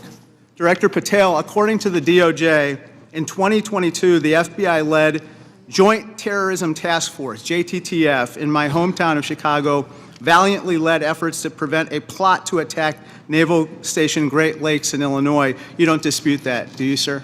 I'm not familiar with it, but I don't dispute what you're telling me. Thank you. A memo obtained by ABC 7 News of Chicago said that this task force will now be, quote, actively supporting, close quote, the Department of Homeland Security and its immigration enforcement. You don't dispute that either, do you? I'm just not familiar with it, sir. Okay. Sir, I just have to say, the DOJ has now tasked JTTFs to shift some resources to immigration enforcement efforts. And I don't say this lightly, if there's a terrorist attack anywhere in the country, including in Chicago, and it was because the JTTFs in part shifted resources, they'll be held to pay. Thank you, sir. Gentleman's time has expired. Gentleman from Georgia, Mr. Scott. Thank you, Mr. Chairman. Director Gabbard, was the target terrorist named in the text, or was it simply referred to as target terrorist? The target was not named. Thank you. Was the location named? Congressman, no locations were named. Thank you. Director Patel, there was a specific accusation made about how close we are working with Mexico currently. My understanding, and I want to congratulate you on this, and I think it shows a shift of focus at the FBI since you've taken over to what it should have been doing all along, which is chasing the 10 most wanted that are threatening our country. My understanding is that 2 of the 3 were actually arrested in Mexico and are being extradited back to the United States. Is that correct? Yes, sir. We have been working. One of the first meetings I took as FBI director was my counterpart, Secretary Farouche in Mexico. And subsequent to that, we have repaid or extradited or expelled from Mexico 2 top 10 of the FBI's most wanted list and 33 other criminals. Well, it sounds to me like we're working closer with them today than we have in the last several years, and that the focus of the FBI has shifted to actually protecting American citizens instead of arresting pro-life protesters. Our mission is to find violent criminals wherever they are, and if they're in Mexico, we're going to get them. Thank you. And I appreciate you, and I appreciate the change in the focus of the FBI. I want to talk with you a little bit about the counterintelligence threats, one of which was an active duty U.S. Army soldier charged with conspiring to transmit national defense information to individuals located in China. What can you say in this setting, or can you briefly explain your work with interagency partners to identify and neutralize counterintelligence threats in the United States around this example? For me, sir? Yes, sir. So generally speaking, on counterintelligence and countering espionage, whether it's from adversaries like the CCP, Russia, Iran, or otherwise, we have prioritized them as an equally violent criminal enterprise seeking to do harm to our critical infrastructure and also to exploit and steal our data, whether it's government or private personnel. And so we have expanded our resources into them and working with the interagency to make it a priority. Okay, thank you. I want to move on to the issue of the threshold of parole under the previous administration and the number of illegal immigrants that have come into this country, including people with known membership in terrorist groups. For those individuals that pose a risk and that we have captured and are being deported, are we sharing the biometric and biographic information with our allies to mitigate their ability to relocate or operate abroad? What we are doing at the FBI is sharing the information we're allowed to with our Five Eye partners, and then on an individual basis, we are trying to share information with other partners who deemed individuals that they find of consequence. Okay. As you move further into your position, if you have additional recommendations on how we better share information, please let us know. Yes, sir. Director Ratcliffe, China's influence on the Panama Canal has increased since 2017. Panama became the first Latin American country to sign on to China's Belt and Road Initiative. Can you talk about not just China embedding itself into the various canal-related sectors and operations, but what other areas in Central and South America have China and others increased their presence, and what examples concern you the most? Thanks, Congressman. Appreciate the question. I do want to comment. the question before about cooperation with Mexico, it's really across the IC. When Mexico's Secretary General Omar Harfuch, head of Mexican security, was here, he not only met with Director Patel, he met with Director Gabbard, and he met with me. So we have been working on that, again, to the benefit of both our countries. To your point, the PRC throughout Central and South America continues to attempt to use its soft power to gain a foothold. They use direct aid to countries that need it. They also provide funding to universities to get a foothold to create influence. And you mentioned the Panama Canal, and you've seen the diplomatic efforts of the administration to address that and push back on PRC ownership of the canal locks. But that ties into what the IC is doing. In these instances, it's important for us, Congressman, to the best way we can operate is to provide intelligence to countries in Central and South America, to provide them with briefings, which we do, to provide them with tailored analysis of our intelligence about how China is manipulating them, about how China is hacking them, the things that China is doing to gain a foothold, and Russia and Iran throughout that area. So the CIA is very much focused on that. Gentleman's time's expired. Mr. Crow. Thank you, Chairman.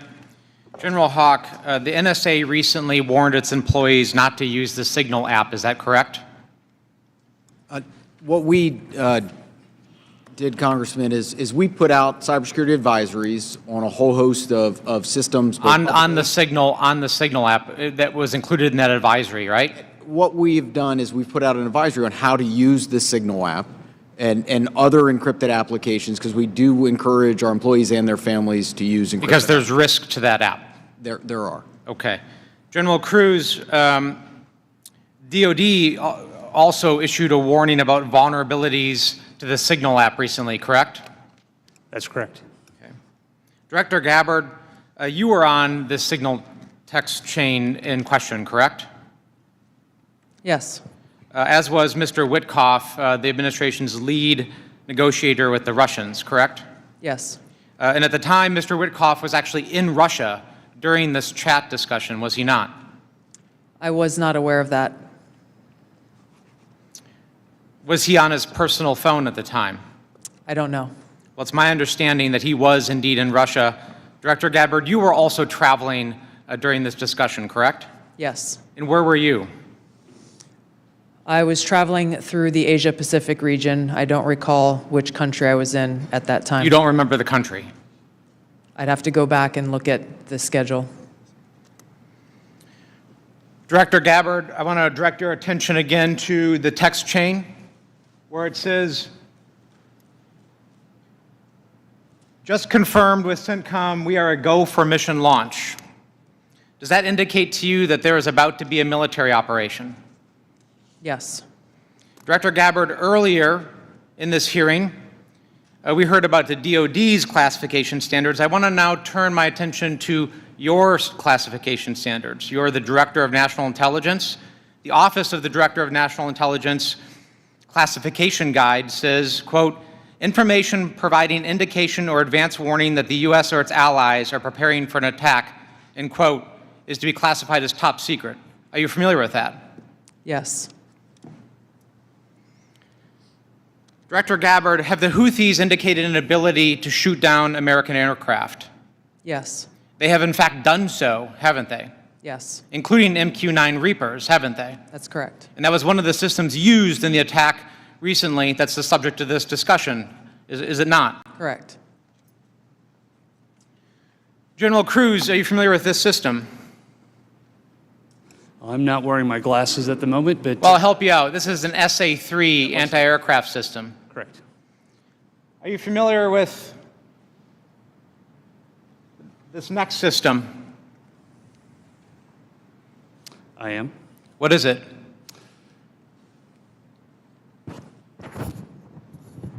I'm going to have to ask you It's to an help. SA-6. I'm going to guess that This is also an advanced anti-aircraft system, is it not? it is. It was used widely in the Balkans in the 90s, correct? And the Houthis also have this system, don't they? They certainly do. And they've employed it against our aircraft, have they not? They have attempted to, correct.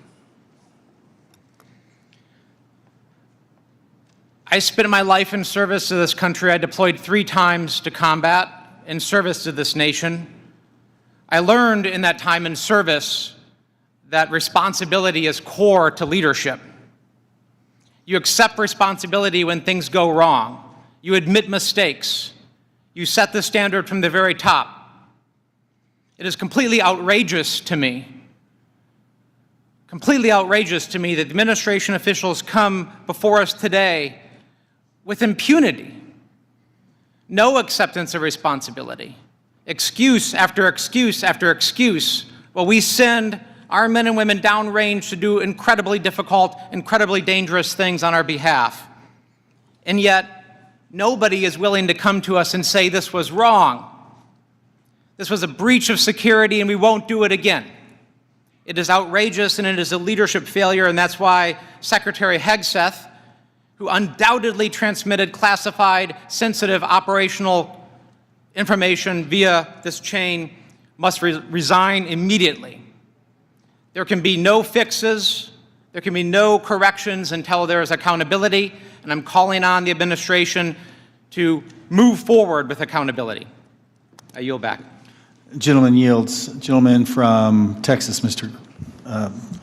Crenshaw. Thank you, Mr. Chairman. Thank you all for being here. Good to see many of you again, and thank you for enduring 2 long days. I will note I always use fire emojis when I see terrorists getting killed. And I want to talk about cartels. This is a subject that is near and dear to my heart. I've been investigating it thoroughly for the last couple of years, and I'm glad to see that it's mentioned in all of your opening statements. I mentioned it at the very beginning of the threat assessment. There's a lot to work on here. One of our task force, we had a cartel task force in Congress. One of our key findings was that there needs to be a centralized, maybe call it authority or maybe call it office, maybe call it cartel czar within the administration that actually coordinates all the very different aspects of fighting this battle. Has anything like that been talked about? I'll go to you, Director Gabbard. Thank you, Congressman. It's good to see you again. This is very much central to the conversations and planning and execution of the President's focus on targeting the cartels and the threats that they pose to the American people. Homeland security task forces are being set up that include across the government integration. I can speak from my standpoint from the intelligence community, and our National Counterterrorism Center is leaning heavily forward into gathering and consolidating and integrating the intelligence that comes from DEA and others who've been working this issue for a while to make it so that it can be shared and integrated through the federal, state, and local law enforcement equities who are going after this problem. Yeah, we'll talk a lot more about that exact thing in closed session, but at a higher level, our recommendation is there needs to be someone at a much higher level that coordinates state, DOD, CIA, FBI, Homeland. It's a massive problem, one I'm all too familiar with. Director Patel, the FBI is tasked with working foreign corruption charges. In the past administration, the FBI told me they actually don't focus on Mexico very much. Because now, in their defense, they say the reason is because they won't get anything out of it, because they don't have a cooperative government to work with. I think a lot has changed. Do I have your commitment that we will at least start following up on those, because the judiciary system in Mexico is a key component in our failures to address the cartels? You do, Congressman. Apologies for not getting back to you sooner. You're good. I appreciate it. I also want to ask you that the FBI has disrupted an alarming number of terrorist attacks in the last year, last 2 years. Great on the FBI for doing that. I don't think many Americans realize how good the FBI has been at this. But this also gets to the conversation earlier about FISA 702. One of the main arguments I wanted to argue with my colleagues on this was when you have a warrant process for the query, what you will fail to do is connect the dots between the domestic and the international threat, and those connections are there, as we see all the time. Would you agree with that? That we need to maintain that process in a responsible way, of course. I do, sir. I appreciate that. Director Gabbard, in my remaining time, I want to ask you, because of my, and this may go to our General Cruz as well, because of my work on energy and commerce, we have an issue there with broadband spectrum auctions, and of course this affects our intelligence community in a very large way, and our DoD. Getting right to the question here, how much, if any, spectrum can the DoD give up without having a significant effect on the administration's prioritization of lethality and deterrence? I'll defer to General Cruz, specific to DoD. I certainly wouldn't want to speak for all of DoD, and I think the committee is already in a fantastic conversation with the DoD on that issue. But broadly, what I would say is DoD has laid out the portions of the spectrum that it believes for both operational capabilities, and in closed session, I am more than happy to walk you through from the intelligence portion of the mission that we do. There are two different portions of the spectrum. We often talk about one, but not the other, and in closed session, I'd be more than happy to tell you why the other portion of the spectrum is important to national security. Sure, and the details are obviously classified, but we can talk about X and S spectrums and get a better idea for the public about, because the public would benefit from telecom having the ability to use some of these. When we look at 5G networks, 6G networks, so it's a conversation that we need to have on a much longer time to do so, which I've run out of. So I yield back. Thank you. Gentleman yields. Dr. Barra. Thank you, Mr. Chairman. You know, I associate myself with the comments of my colleague, Congressman Crow. I'm deeply disappointed in how we're handling this breach of protocol and so forth. You know, every year at the beginning of Congress, we take an oath to office. You know, this is an awesome responsibility to be a member of Congress, to protect our country. We have no greater responsibility than to protect our homeland. And, you know, when I walk into this committee and the honor of being on this committee, I don't see Democrats and Republicans. I see folks that every day want to do the same thing. But as Congressman Crow suggested, the mark of leadership, and we all are leaders in this room, is to accept responsibility when mistakes happen. And that signal chat was a mistake. I'm not here to impugn your character. You were all nominated by the president. You were all confirmed by the president. But we have an awesome responsibility and incredible responsibility to the American people. And then given that we are the United States of America, we have a responsibility to the world. And this really was a breach of protocol. I'll take you at your word that we are going to do a full investigation of it. Our responsibility as oversight is to understand this breach, understand who leaked information, how that happened, and then hold those responsible.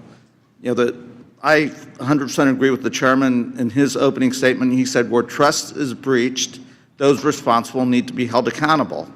So do I have, you know, Director Gabbard, we served together, we came into Congress together. Do I have your word, when this investigation is fully completed, we will get the full breadth of the investigation? Thank you, Congressman. That would be my intent. I will caveat that by saying that this is being conducted by the National Security Council. I've not gotten any indication that they would try to withhold that, but I can't speak for them. Okay. I also, you know, I see way too much politics when it comes to our national security and our national defense. We've got to keep politics out of this. We're not Democrats or Republicans. We're Americans. We're tasked with the responsibility of keeping our country safe. Director Gabbard, you have an awesome responsibility here to advise the president, to collate all the information, everything that the IC is providing, and provide that best advice and guidance to the President of the United States. We have to keep politics out of this. Even if the President disagrees with this, if it goes against his personal wishes, if he's considering an order that potentially is unconstitutional or illegal or compromises our security, I want your word that you will always provide and give that honest advice to the President, even if it will make him angry.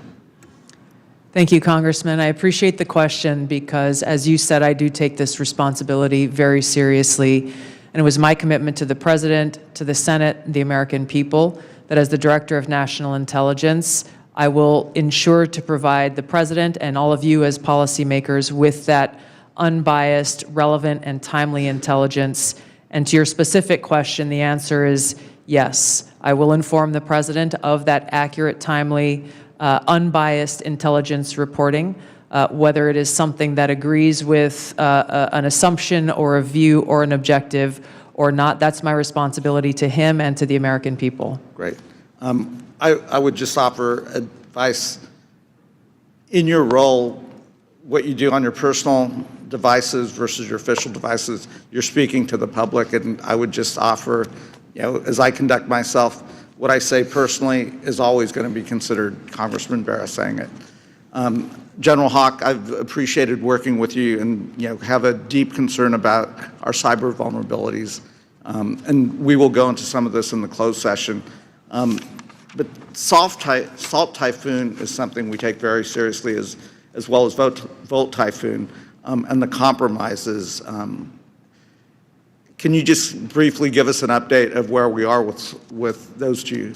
So, Congressman, we share your concern in terms of the overall ensuring that we can protect the critical infrastructure of the United States. The area that we have been deeply focused on is our ability to partner with industry.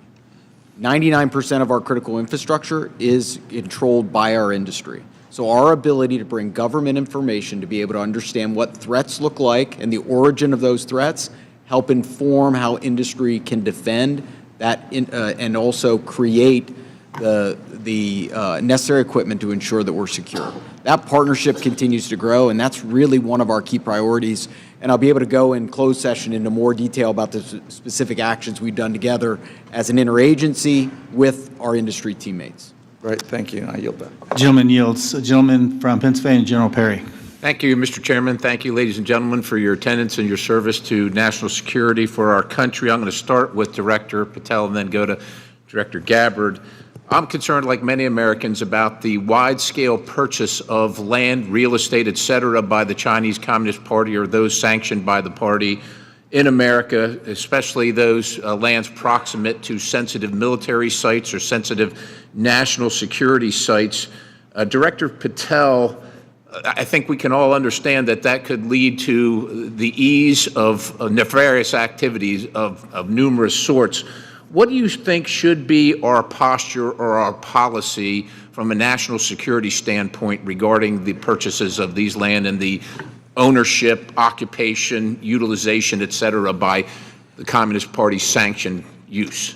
Well, Congressman, I appreciate the question, and I'm not going to shape foreign or national policy, but from the FBI perspective, if we had federal statutes to enact criminal allegations and pursue those relating to these matters, we would do so. I agree with you that having CCP actors purchasing large swaths of land next to military installations is a national security issue, a major one. And I would highlight to the American public, we're not allowed to buy farmland in mainland China or in Russia.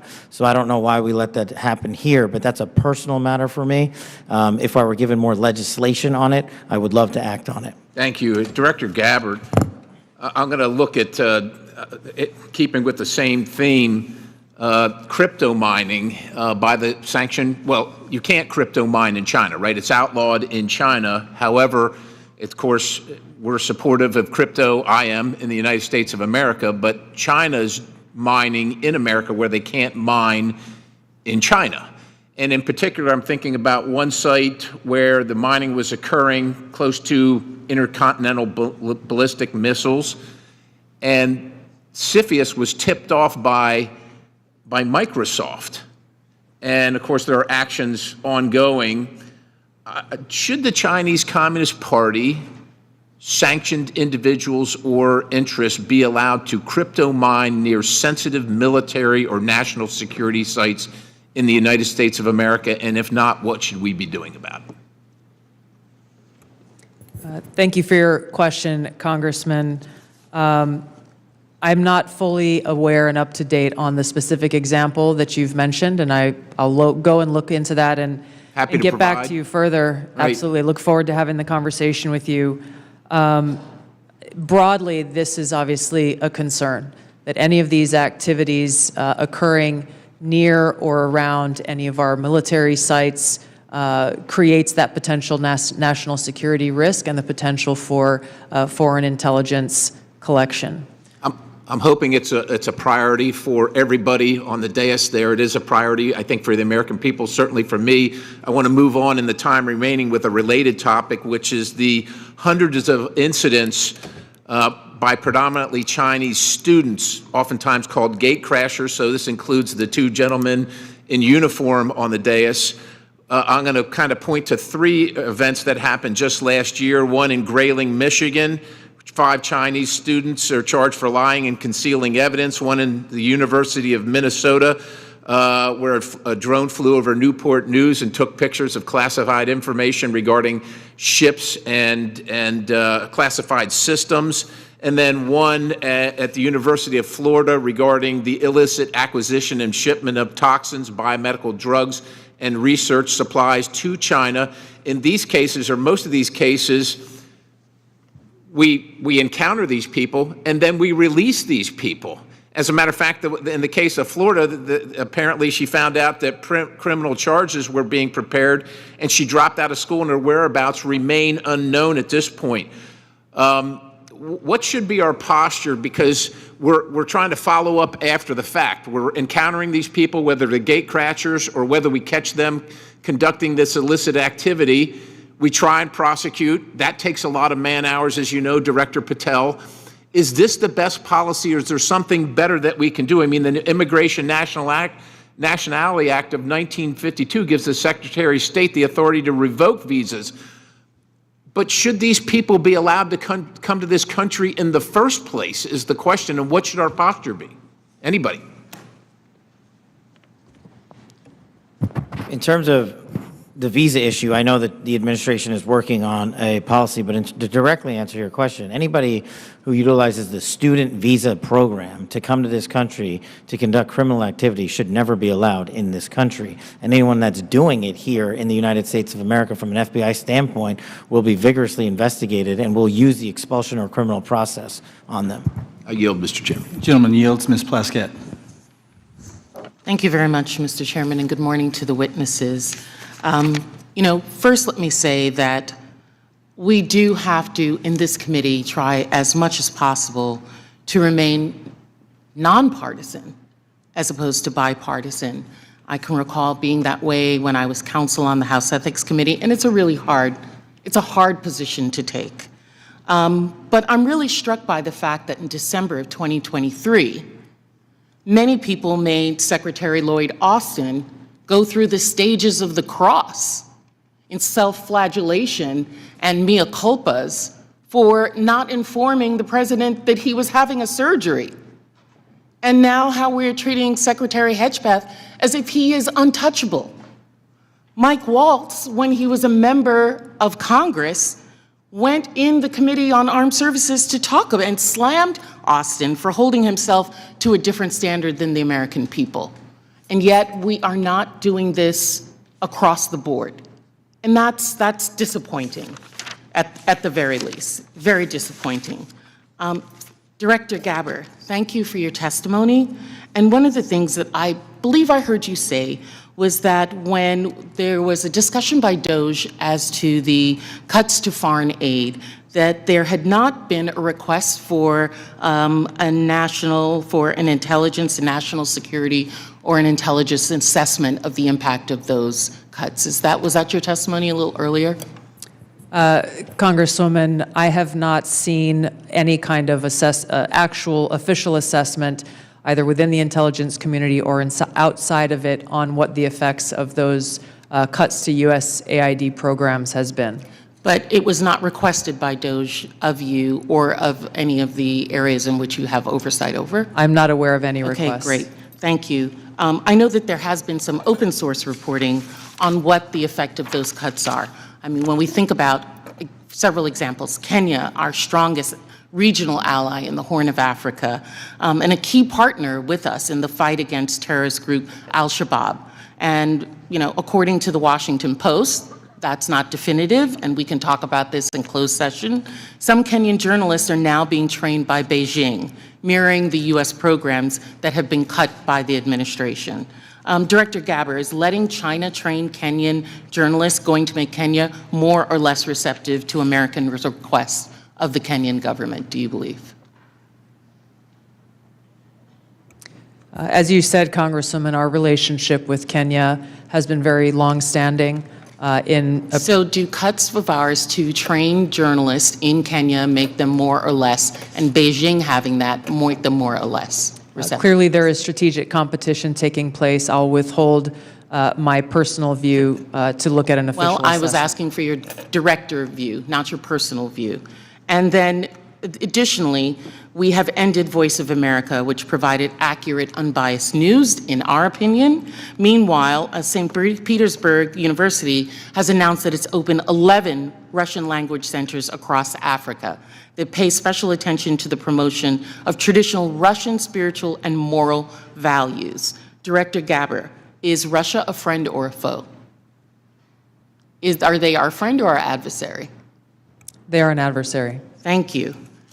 I believe that this reckless cuts make terrorism and our influence in Africa, which is on the front lines of terrorism, a real threat to us, and we need to be careful of it. Director Patel, one of the benefits of being here kind of in the middle is I get to hear other people's testimony and the questions that are asked. I know that Mr. Carson asked you questions specifically about the Counterterrorism Division. And we know that there has been some open source reporting that says that individuals within that division have been removed or been moved, not necessarily fired, but moved. Do you know if that is correct? I don't have any personal information on that, but people within the CTD component, which is a large component of the FBI, move all the time. And have they been moved? Are you able to get that information to us, whether they have or have not been moved? I'll go back to my team and see who has been moved. If you have a particular interest, we'll share it with you. Of course, we have an interest in Counterterrorism Division and movement of individuals within that. Because one of the other things I'm concerned about is you have stated, I believe in other areas, that the disbandment of certain sections of the FBI related to intel and breaking up components. Can you explain to us how you intend to do that or what you would like to do and why? My intention is to reprioritize counterintelligence authorities and cyber capabilities to focus on violent crime and national security, and that's what I'm doing. The gentlewoman's time has expired. Thank you. The gentlewoman from Missouri, Madam Ambassador, Ms. Wagner. I thank you, Mr. Chairman, and I thank all of you for being here and for your continued service to our country. Director Ratcliffe, you have repeatedly stated that China is our top national security threat, and I agree. What was the biggest gap in intelligence collection toward China during the previous administration? Good to see you, Congresswoman.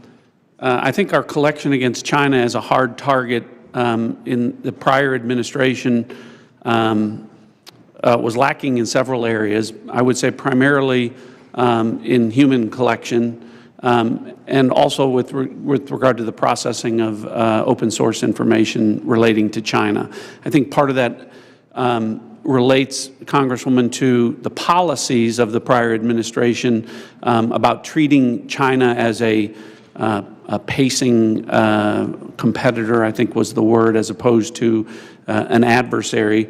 So one of the things in my focus as CIA director, which carried over from my time as DNI, in seeing all of our intelligence, seeing that China is our greatest geopolitical threat, and focusing the CIA specifically more directly in all areas of our collection on China as a hard target. Well, and I'm grateful to hear you say the words open source. So as I hope that all of you may be aware, I am honored to be the chair of the new Open Source Intelligence Subcommittee for HPSI. It is the first time this committee has focused specifically on an intelligence discipline, I'll say. We established this subcommittee because private companies, researchers, and most importantly, foreign adversaries, as we speak, are taking full advantage of the explosion of commercially available information. HPSI has taken a stance that OSINT, open source intelligence, should mature as a primary discipline on its own accord. Director Ratcliffe, your agency kind of produces the lion's share, I'd say, of OSINT. Do you agree, sir, that open source intelligence should mature to be a primary discipline? Absolutely agree. So as you know well, Congresswoman, the CIA is the functional manager for OSINT, just as we are the functional manager for HUMINT across the IC.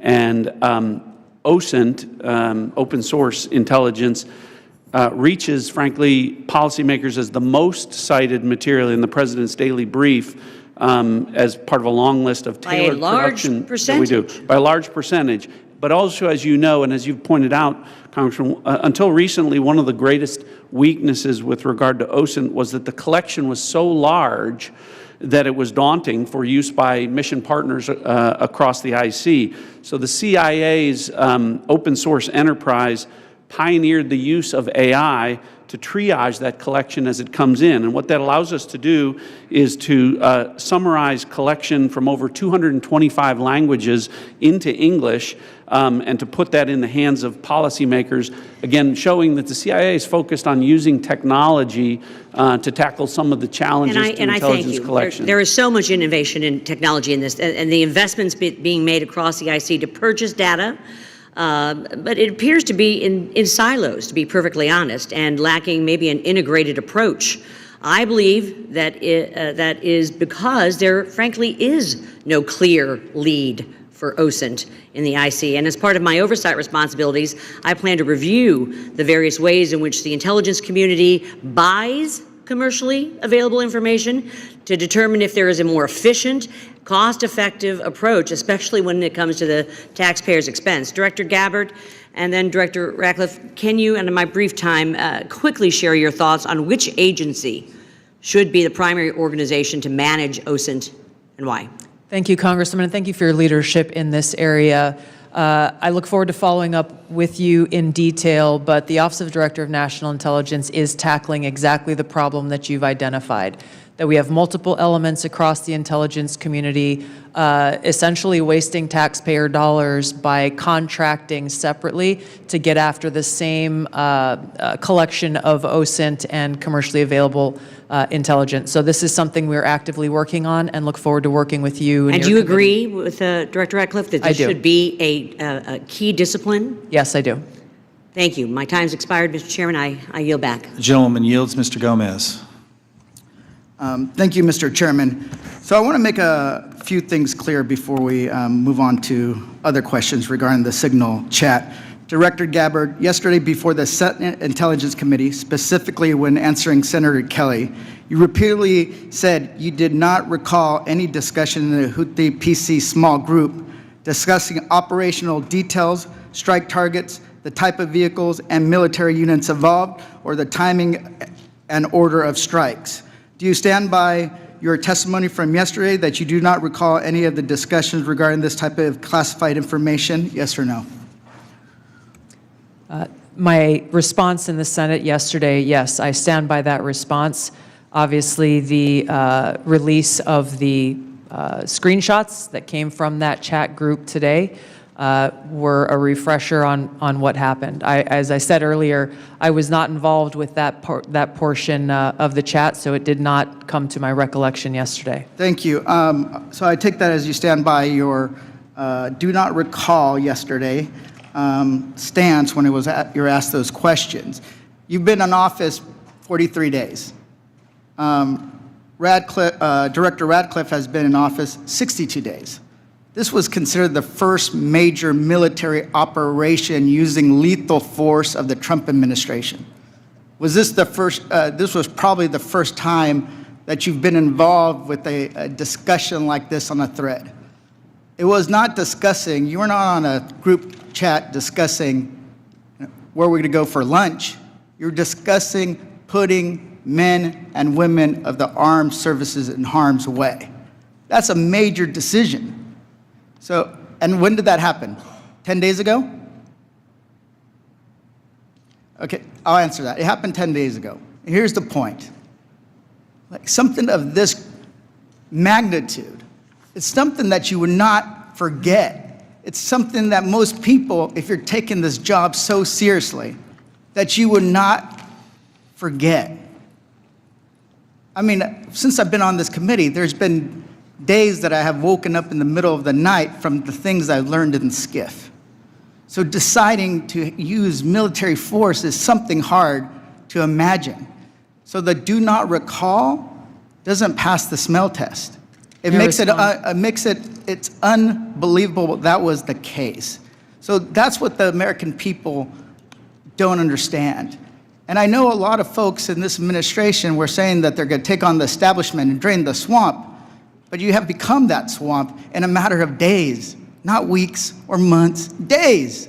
So one of the things we're going to look into is what actually occurred, because the American people deserve a full accounting. Additionally, the main person who was involved in this thread that a lot of people want to talk to is Secretary of Defense Hegseth. And a lot of questions were brought up regarding his drinking habits in his confirmation hearing. To your knowledge, do you know whether Pete Hegseth had been drinking before he leaked classified information? I don't have any knowledge of Secretary Hegseth's personal habits. Director Radcliffe, same question. Yes or no? You know, no, I'm going to answer that. I think that's an offensive line of questioning. The answer is no. I find it interesting that you want to. No, I'm going to answer. You asked me a question. You want an answer? No, listen. You don't want to focus on the good work that the CIA is doing, that the intelligence community. Director, I reclaim my time. Director, I reclaim my time. Here, I have huge respect for the CIA, huge respect for our men and women in uniform. But this was a question that's on the top of minds of every American, right? He stood in front of a podium in Europe holding a drink. So of course, we want to know if his performance is compromised. If people were asking if the General Austin was compromised because of a heart issue, was his performance compromised because of a successful I yield strike? back. Mister, I bring my You want to know? reclaim my You want to time. talk about accepting responsibility? Do you think you should reclaim my accept time, responsibility Chairman. for a successful Let me ask- strike to make Americans safer? I You want to reclaim my focus time. on. I reclaim my time. So here's the thing. This is serious. As somebody, we've been briefed in this committee about using Signal. One of the things they basically said, the most secure phone call, the least secure text messaging. And we know that your people, Russians, Chinese, are on your phone. Gentleman's time's expired. Gentleman from Virginia, Mr. Klein. Thank you, Mr. Chairman. I'm going to give the director the ability to respond without being interrupted by his questioner. I appreciate that, Congressman. I guess, you know, just a general reflection here, again, that for the last 2 days, members of the intelligence community have been asking questions about a Signal messaging group and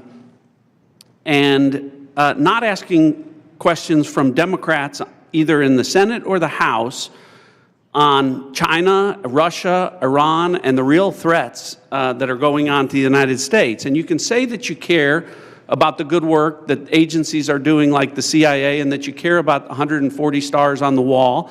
But no one's asked me about my second day on the job here, where I lit the fuse that led to a foreign government participating with us to capture one of the senior planners of the Abbey Gate bombing that killed 13 Americans. And in the process, we worked with a government that previously hadn't, that hadn't cooperated with us on counterterrorism matters. Or the fact no one has focused on that within an hour of that taking place, I was on the phone with Director Patel, and a few hours later with Attorney General Bondi, working together, the IC and the FBI working together to bring this person home in less than a week, unprecedented success for the intelligence community and the law enforcement community. Exactly representative of the kind of work that we should be doing and the kind of work that an oversight committee should be asking about. But instead, we're getting questions about whether or not someone has drinking habits. And, you know, I just wish in an annual threats hearing where the American people want to hear about threats, that's what we would be talking about. Thanks for the opportunity to clarify.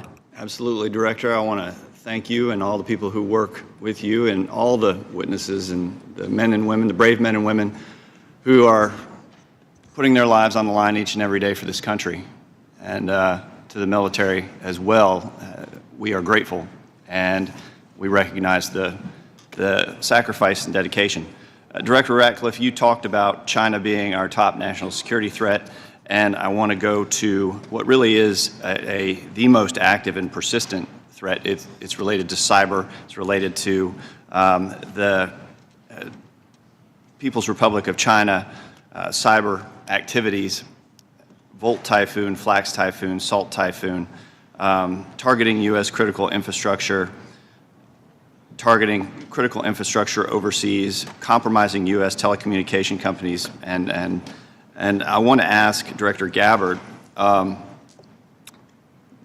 there are also regular compromises of government networks in the defense intelligence base. The Chinese are acting with impunity in targeting the United States. Clearly, the last administration had no effective deterrent strategy. Considering a whole-of-government approach to leverage legal export control, trade, and other levers, is there more that the U.S. can be doing to deter China's cyber aggression?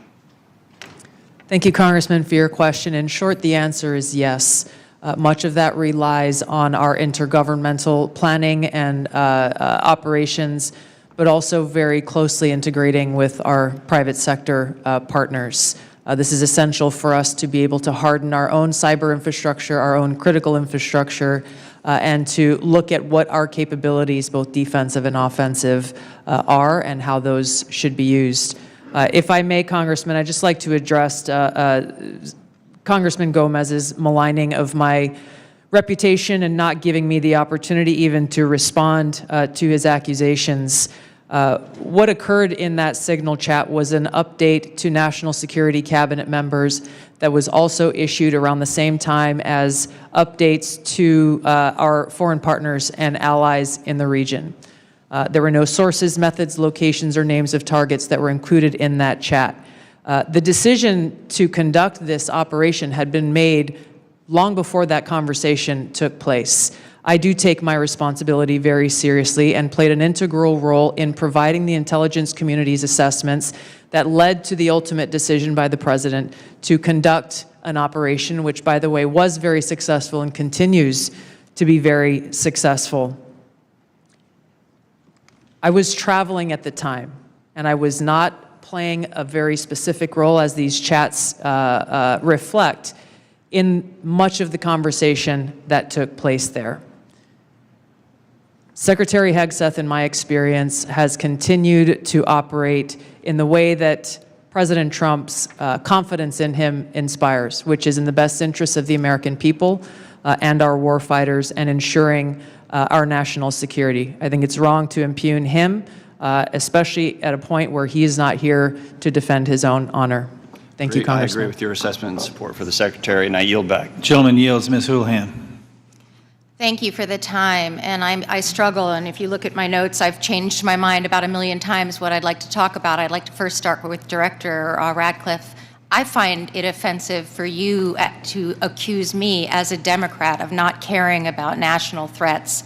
I very much wanted to talk about those, in fact, had prepared questions in advance of this hearing about those threats, specifically about biosecurity and bioterrorism, but I don't have time to ask those questions because the threat is in the House. The threat is across the dais, and I need to ask these questions. It's my job to ask these questions of you. Because when I served in the military, and I served in classified environments, had this happened to me, I would have walked my resignation in immediately. This is not okay. Communicating these sorts of things in Signal is not okay. Targets, times, Those kinds of things are absolutely classified, and we all know it. I know it. These people know it. You all know it. And the fact that we're having to have these conversations now means that I can't ask the questions that I need to ask about things like bioterrorism and biosecurity. And so I'd like to put you in check as well, sir, because you can't assume who I am any more than I can assume who you are, sir. I would like to move my questions, however, over to Director Gabbard, because you are the DNI. You do have an obligation and a responsibility. I'm going to speak to you specifically about the fact that you have spent much of your 40 days talking about the importance of making sure that we don't reveal classified information, making sure that we don't leak information. You're a former battalion commander in the Army. I don't think that you would have necessarily appreciated the kind of leaking of information that I believe absolutely did happen in this signal channel and is worthy of a further investigation. In fact, this committee established something called 50 U.S.C. 3235A, and this committee, on a bipartisan, apartisan basis, requires you, the DNI, to swiftly notify Congress and the Intelligence Committee if you're aware of any sort of significant unauthorized disclosure or compromise of classified information, which I would argue this has all of the markings of being that. And so if you, as the DNI, see such a thing anywhere within your organization's purview, you have the obligation to begin an investigation to report back to us on that. Would this seem to qualify to you as something worthy of that investigation? Thank you for your question, Congresswoman. In this situation, Secretary Hegseth has the Yes or classification no? and You are the declassification DNI. authority over DOD information. This chat did not have the auspice of being a DOD chat. There's no such thing as labeling it as DOD. This was a chat amongst a great variety of people, and you, according to our law that we passed here bipartisanly, have an obligation when you think there has been a tangible, significant leak of information to instigate an investigation. Do you not think it's important to do such a thing? Well, the National Security Council is investigating no? this inadvertent leak. And again, I point to Secretary Hegseth as having the classification. I would argue that classification Secretary authority. Hegseth, if he had the dignity that he needs to have, should be walking his resignation in, because I believe that his probably is heading toward being relieved of his duty based on what I think are significant and illegal leaks, most likely. I would like it if you would please commit to this organization that you will follow the law, and I would like it if you would also investigate what is likely to be more than just this chat, because if there's one, there's more than one. If there's smoke, there's fire. Would you please obligate yourself and your organization to that investigation? Yeah, Congresswoman, yes, I will follow the law. Thank you. I appreciate that. And Director Patel, I learned just recently that you only heard about this yesterday, which blows my mind since I heard about it 2 days ago, and I'm just a low on the dais, junior chipmunk here. Did you really only hear about this yesterday? The exact timeline I'm not aware of, but yeah, I think it was yesterday or the night And now before. that another day has passed, do you Well, actually, it was the night before the hearing. now that another day has passed, do you believe that it's now time potentially for the FBI to open an investigation into this? I'm not going to comment on that. Because you're the director of the FBI, you don't believe it's appropriate to comment on that? Because there's a process in place, there's an ongoing litigation, and the National Security Council is reviewing this matter. And I'm not going to discuss any open or closed That investigations. ongoing investigation, literally, the lawsuit happened today or yesterday afternoon, and the idea that you don't have an opinion on this at this point is frustrating to me. No, it's not. My I'm not final going to question, prejudge any reclaiming my matters, time, my and the men final and women of the question, FBI will reclaiming call my the time, balls and strikes. reclaiming my time, not sir. you. Sir, Mr. Chairman, I'd like to have... Gentlewoman's recognized. You have Thank 4 you. seconds remaining. No, I have more than You have that, 2 because seconds Mr. remaining. Patel would not acknowledge me. Gentlewoman's time has expired. Mr. Stubbe. Thank you, Mr. Chairman. Director Gabbard, were there any sources described in the signal chat? No, Congressman. Were there any methods described in the signal chat? No. Were there any locations? No. Therefore, due to the fact that there were no sources, no methods, nor locations described in the signal chat, it does not make the discussion classified. Is that correct? That is up to the Secretary of Defense determination. The Democrats are obviously making the assertions that what was in the signal chat was classified and claiming that Secretary Hegseth put this war plan out to the world, which he clearly did not. Were there any names in the signal chat? No. Any targets? No. Any locations? No. Was there a unit name or location of that unit? There was not. Were there any routes described in the signal chat? No. Wouldn't an operational plan contain that type of information? Every operational plan I've ever seen has contained that information. Thank you. Shifting to the real threats to America, the southern border. Due to the previous administration's open border policies, they allowed over 10 million illegals into our country. And during that time, there was 1,511 terrorist-related encounters at land border ports of entry, according to CBP. As someone who fought in the war on terror, I find this deeply offensive, that the previous administration would sacrifice the security and safety of the American people in the manner in which they allowed terrorists, criminals, and rapists into our country. In your testimony, you state, and I quote, "Based on the latest reporting available for a year-long period ending October 2024, cartels were largely responsible for the deaths of more than 54,000 U.S. citizens from synthetic opioids. A lot of those citizens are from my home state of Florida. Cartels, narco-terrorists, and other violent transnational criminal organizations have violated the territorial integrity and sovereignty of the United States and have also fueled human trafficking and the opioid epidemic that many of my fellow Floridians have witnessed for far too long. I applaud President Trump and his swift decision to designate the narco terrorists and Mexican cartels as foreign terrorist organizations, and I want to thank each of you for making this a priority to fight against Mexican cartels, traffickers, narco-terrorists that have been responsible for killing hundreds of thousands of Americans. For every narco-terrorist and cartel member violating our sovereignty, poisoning the American people with fentanyl and other illicit opioids, know this: your days are numbered, and know that the full force of the U.S. government will soon address your atrocities once and for all. Director Patel, it's no secret that there is a growing presence of Mexican cartels operating fentanyl synthesis labs just over our border. Just last year, the CBP estimates that more than 21,000 pounds of fentanyl was seized at our borders. That is enough to kill more than twice the population of the world, of our country. What actions are you taking to strengthen the FBI's fight against illicit fentanyl within our borders? Thank you, Congressman. It's good to see you. We have made it a priority at the FBI because fentanyl and illegal narcotics kill an American citizen every 7 minutes.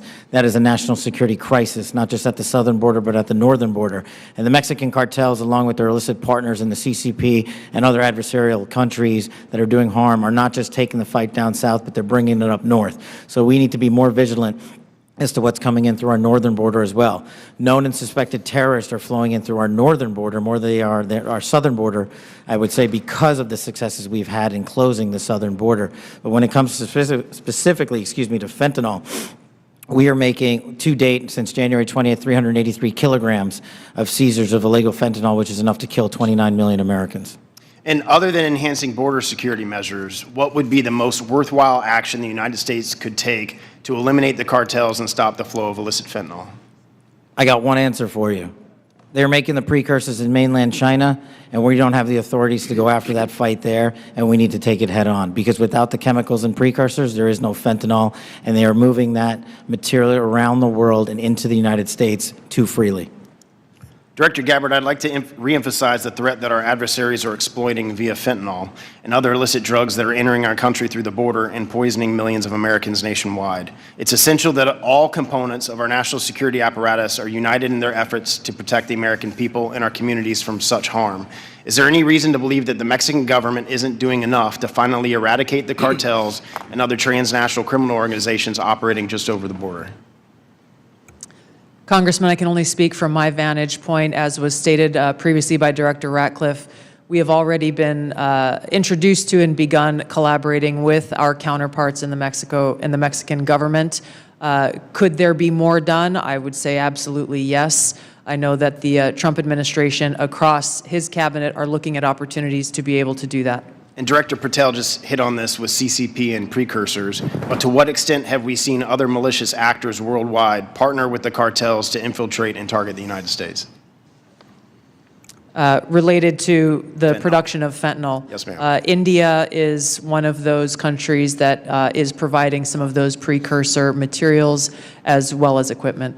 Thank you for being here today. My time's expired. The gentleman yields. Mr. Quigley. Thank you, Mr. Chairman. And I know it's all us who are worried about this only, but apparently the Senate Armed Services Committee Chair and Ranking Member requested Inspector General report on this chat. So I'll tell you why more people are worried about this than you might think, and that's Director Gabbard, your position was created post 9/11 because of the horrible intel failure that took place there where we weren't sharing information. It wasn't adequately shared within the community and between our allies. We have to believe that our allies look at this as a colossal mistake and will at least hesitate to a certain extent, wanting to share sensitive information with us that keeps us safe because they're worried about their sources and methods as well. Wouldn't you be at least somewhat concerned that our allies would look at this and say that wasn't the perfect way to communicate? Congressman, thank you for the question. If that information that was put out in the chat by the Secretary of Defense had included specific sources and methods and targets and names, then the answer would be yes, but that was not the case. Let me stop you there because there's such a limited time. Generals, look, you're here because you got tough spots, so I have to put you on the spots. You're passing information like this just within your agency, and you know that it's going to include we are go for mission launch, Houthis, sea lanes, the information about the weapon systems. That gets to the Houthi military commanders. Doesn't it make you think they're at least going to say duck? Thank you for the opportunity to weigh in on the issue. Yes, if we were collecting this on our adversaries and we're able to get this information, as was asked of General Hawk earlier, we would consider that classified, but it's classified under the collection piece. The data that we're talking about here is the operational data, not the intelligence data. Respectfully, sir, just because we have limited time. Secretaries. The Houthis military leader is going to duck when he hears this, or he's going to take some action, or he's going to try to shoot our planes down, right?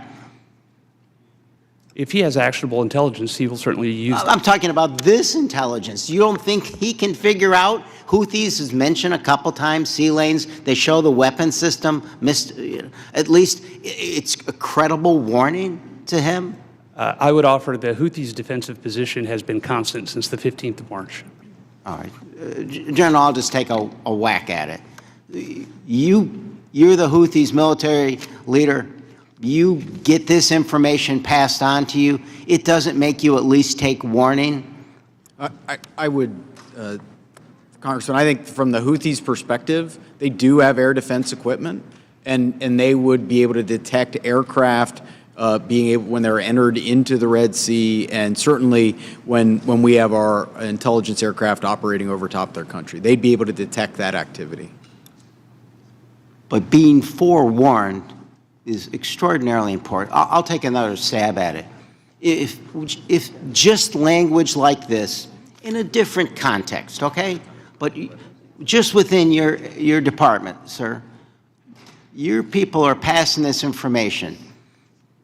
Do you advise that maybe they don't use Signal on this? Are there other forms? Obviously, they're going to be more secure.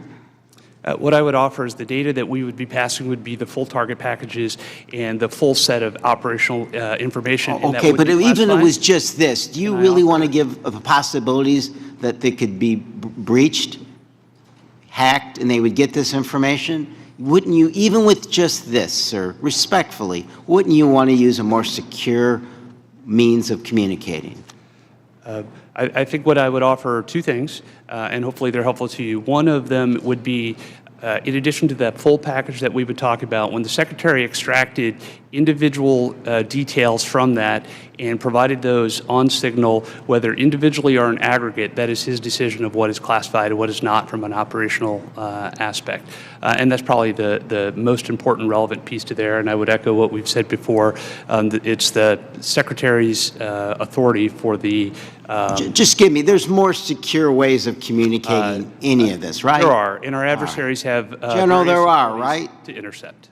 There's much more secure means that you use, even if you don't think that this is, or you don't want to stick your head out on it. What I would say is the full packages were transmitted within classified, within traditional classified means. But this could have been transmitted in a classified way as well. Thank you.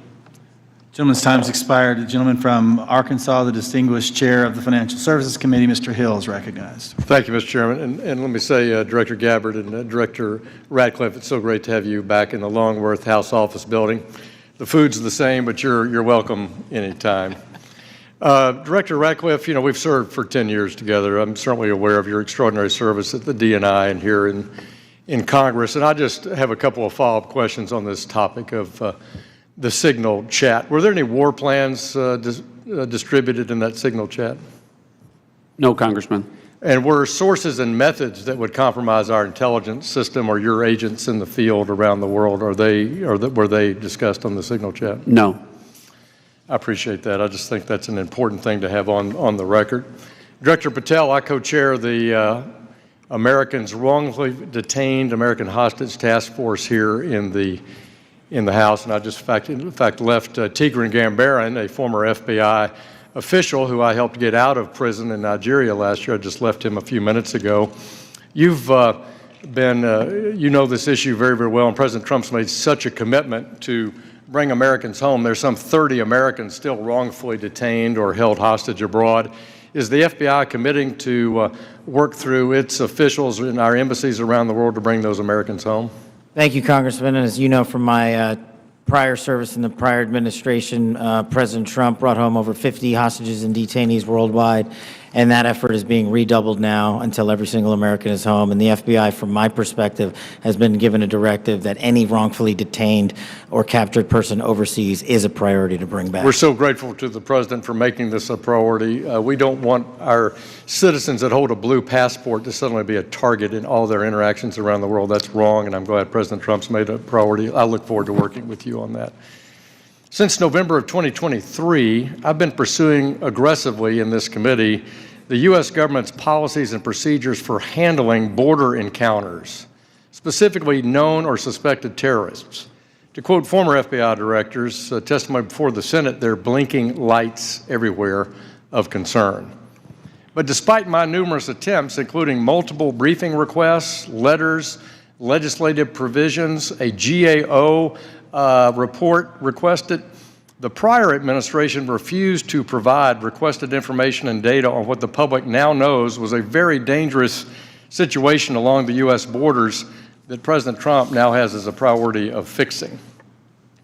In January 2024, there were 176,000 encounters along the southern border, with 51,000 occurring at ports of entry and 124,000 between ports of entry.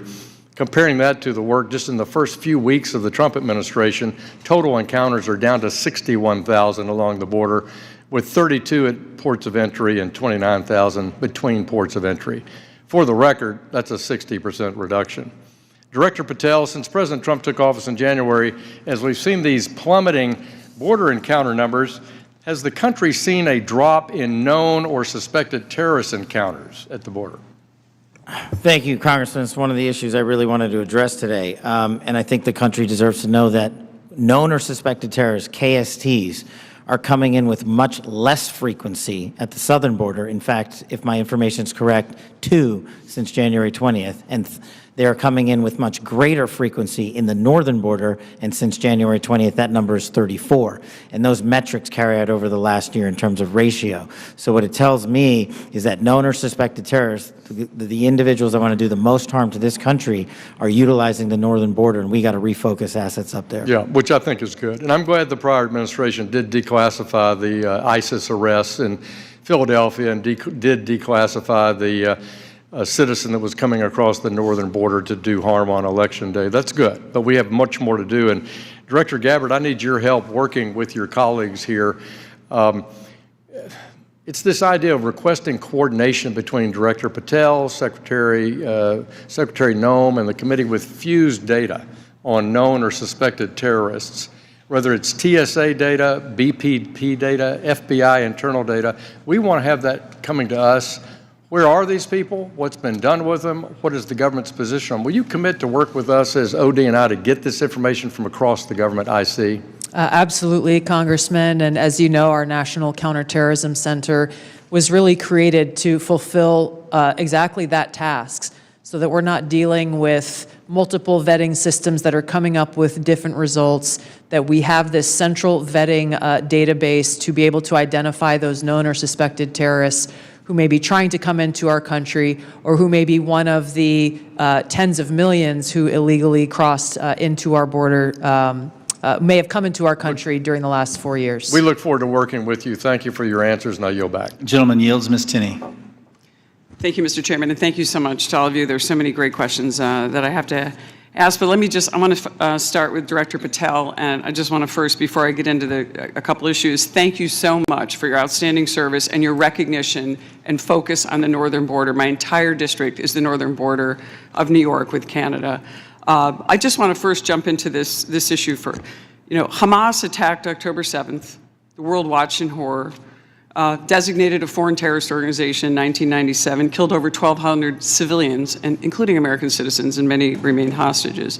Only slightly less disturbing, we had a myriad of seemingly coordinated pro-Hamas demonstrations that have taken place all over the United States, in my state of New York, on college campuses, in Washington, D.C., universities. Director Patel, does the FBI have any open investigations into the organization, the leadership, and the funding of these pro-Hamas demonstrations with students such as, and groups such as Students for Justice in Palestine? Thank you, ma'am. And I'm limited by what the Attorney General has already publicized, but as you know, there are open investigations based on what's been made public. Okay. Has the FBI uncovered any evidence of foreign support for these Hamas demonstrations, including, other than Iran, any of these groups I might mention, like Students for Justice in Palestine, anything that's open source that we can talk about? That's still ongoing. Thank you. Director Gabbard, thank you so much for your service. It was great to serve with you in Congress as well, and work so much on wonderful veterans issues. My son's also a Marine major, and so we appreciate the service of everybody here. Let's keep in mind, obviously we're in open session. Do you have anything or ongoing intelligence to suggest there's foreign support from governments, non-government groups, and individuals that have helped these pro-Hamas demonstrations all across America, including on university campuses? Congresswoman, there are some assessments that reflect that, and we can talk about that in the closed session. Great, thank you so much. And now I want to get back to Cash, Director. Great work on the northern border. I'm one of the co-founders of the Northern Border Security Caucus, and your information has been tremendous. Once I got the district that I represent now, this sprawling, long district, the entire northern border is Canada. And as you say, 358 suspects on the terror watch list. Almost 90% of the suspects on the terror watch list are coming across our northern border. I'd love to talk to you. What is the FBI doing specifically dealing with this northern border, and what access point are you? Who are you working with? Is there a way that we have got a way to handle this with the foreign terror threats? And I say this in light of my district specifically, where New York State, led by Democrats, by the way, is notorious for their unwillingness to work with law enforcement. Under Governor Cuomo, we cut off the ability. I know Congressman Quigley talked about working together after 9/11. The state hit hardest by 9/11, and Governor Cuomo put in a law that prohibited law enforcement from working together in 2019. What are we doing so we can work with New York, the government and others, to make sure that this doesn't happen across our New York northern border? Well, one, and this is out of my lane, but what we need to be doing is working with the Canadian government because they sit on top of our northern border. We do have the problem of tyranny of distance and sheer geography as compared to the southern border, but when we were told that the Mexican government would not work with us, we overcame that hurdle, and we've seen the immediate results, as I highlighted to your colleague, about northern border contacts with KSTs versus the southern border. The other thing we can be doing is working across every northern border state who has a geographic border with Canada and their local and state affiliates, which we are doing at the FBI, but it is such a vast enterprise that we would need a huge increase in resources to cover down on that the way we do in Mexico. In addition, thank you for that. In addition with working with the Canadians, are you also working with the New York State government? Because we do have a number of interesting assets, a sprawling Akwesasne Mohawk Reservation that kind of goes across the northern border with New York and Canada. Are those types of things ways that you can work with the New York government and also in coordination with the Canadian Royal Police? Absolutely, ma'am, and you highlight a great point. A lot of the northern border touches upon tribal lands, and we need to work with tribal leaders throughout the country as effectively as we do with state and local governments, and at the FBI we're doing just that. Thank you so much, and I really appreciate all of your service, and I yield my time back. Gentleman yields. Gentleman from Texas, Mr. Fallon's recognized.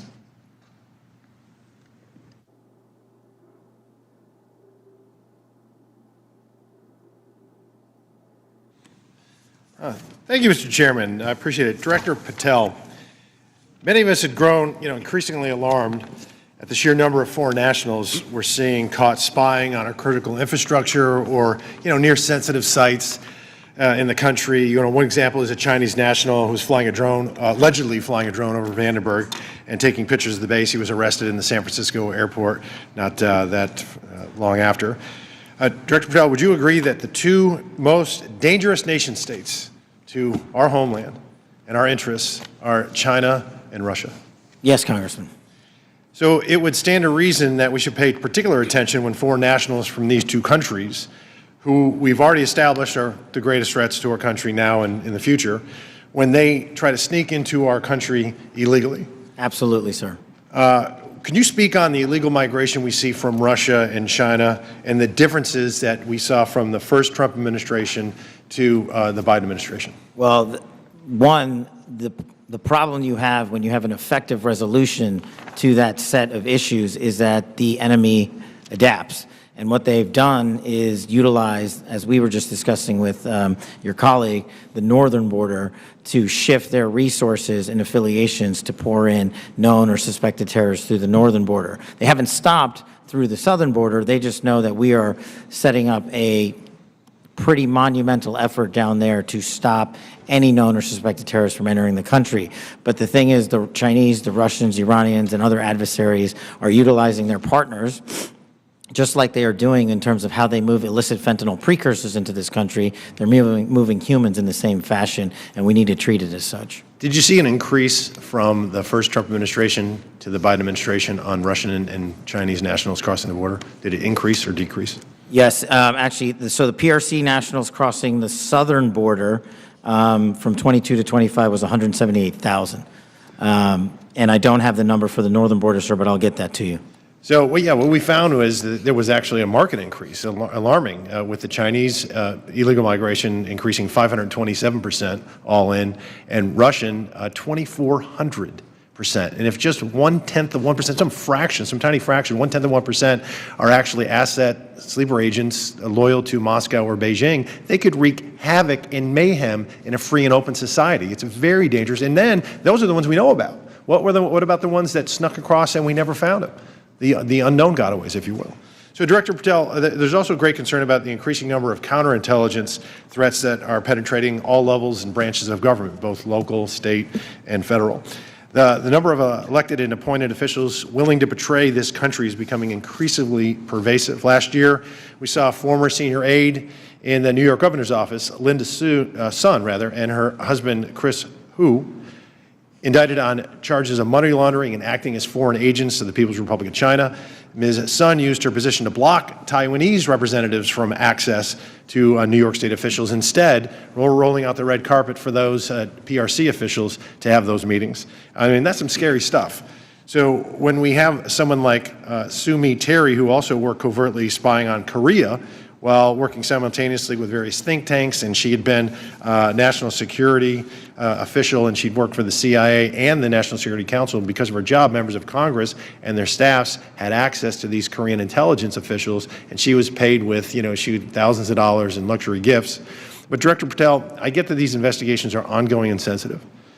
But to the extent that you can, could you please briefly highlight the severity of these counterintelligence threats, including a rough estimate of the number of open counterintelligence cases that are pending? We have many, and I'll get you the exact number, sir, in closed session. But what it highlights is that the enemy is not relenting. They're actually doubling down and tripling down on their efforts, and there's no sector in government that they won't go to and try to infiltrate and penetrate access and turn people in this country against our own nation. So that is a national security threat of our time, as is the terrorism threat and as is the fentanyl threat. It needs to be treated as such equally, and at the FBI we're doing that. Thank you. And Director Patel, will you commit to providing this committee with classified briefing on the severity, the FBI processes and procedures, including defensive briefings related to counterintelligence threats involving elected and or appointed officials? For defensive briefings, Congressman, I commit to you that the FBI will give you everything we have in our holdings. I can't comment on other people's. Thank you. And Mr. Chairman, I want to thank all the witnesses for being here, particularly Mr. John Ratcliffe, Congressional District 4 says hello. I yield back. Gentleman yields. got notice that the baseball shooting report discussed by Vice Chairman Kelly earlier today has been delivered to our SCIF, and I appreciate, Director Patel, your responsiveness to that issue. Thank you so much for your commitment and the appropriate transparency demonstrated in that. We appreciate that very much. Since each member has had an opportunity to question our witnesses, I will now close this portion of the hearing, and we'll reconvene in closed session at 2 p.m. in the HIPSI spaces. I ask the public and staff to please remain seated until our witnesses depart. Thank you.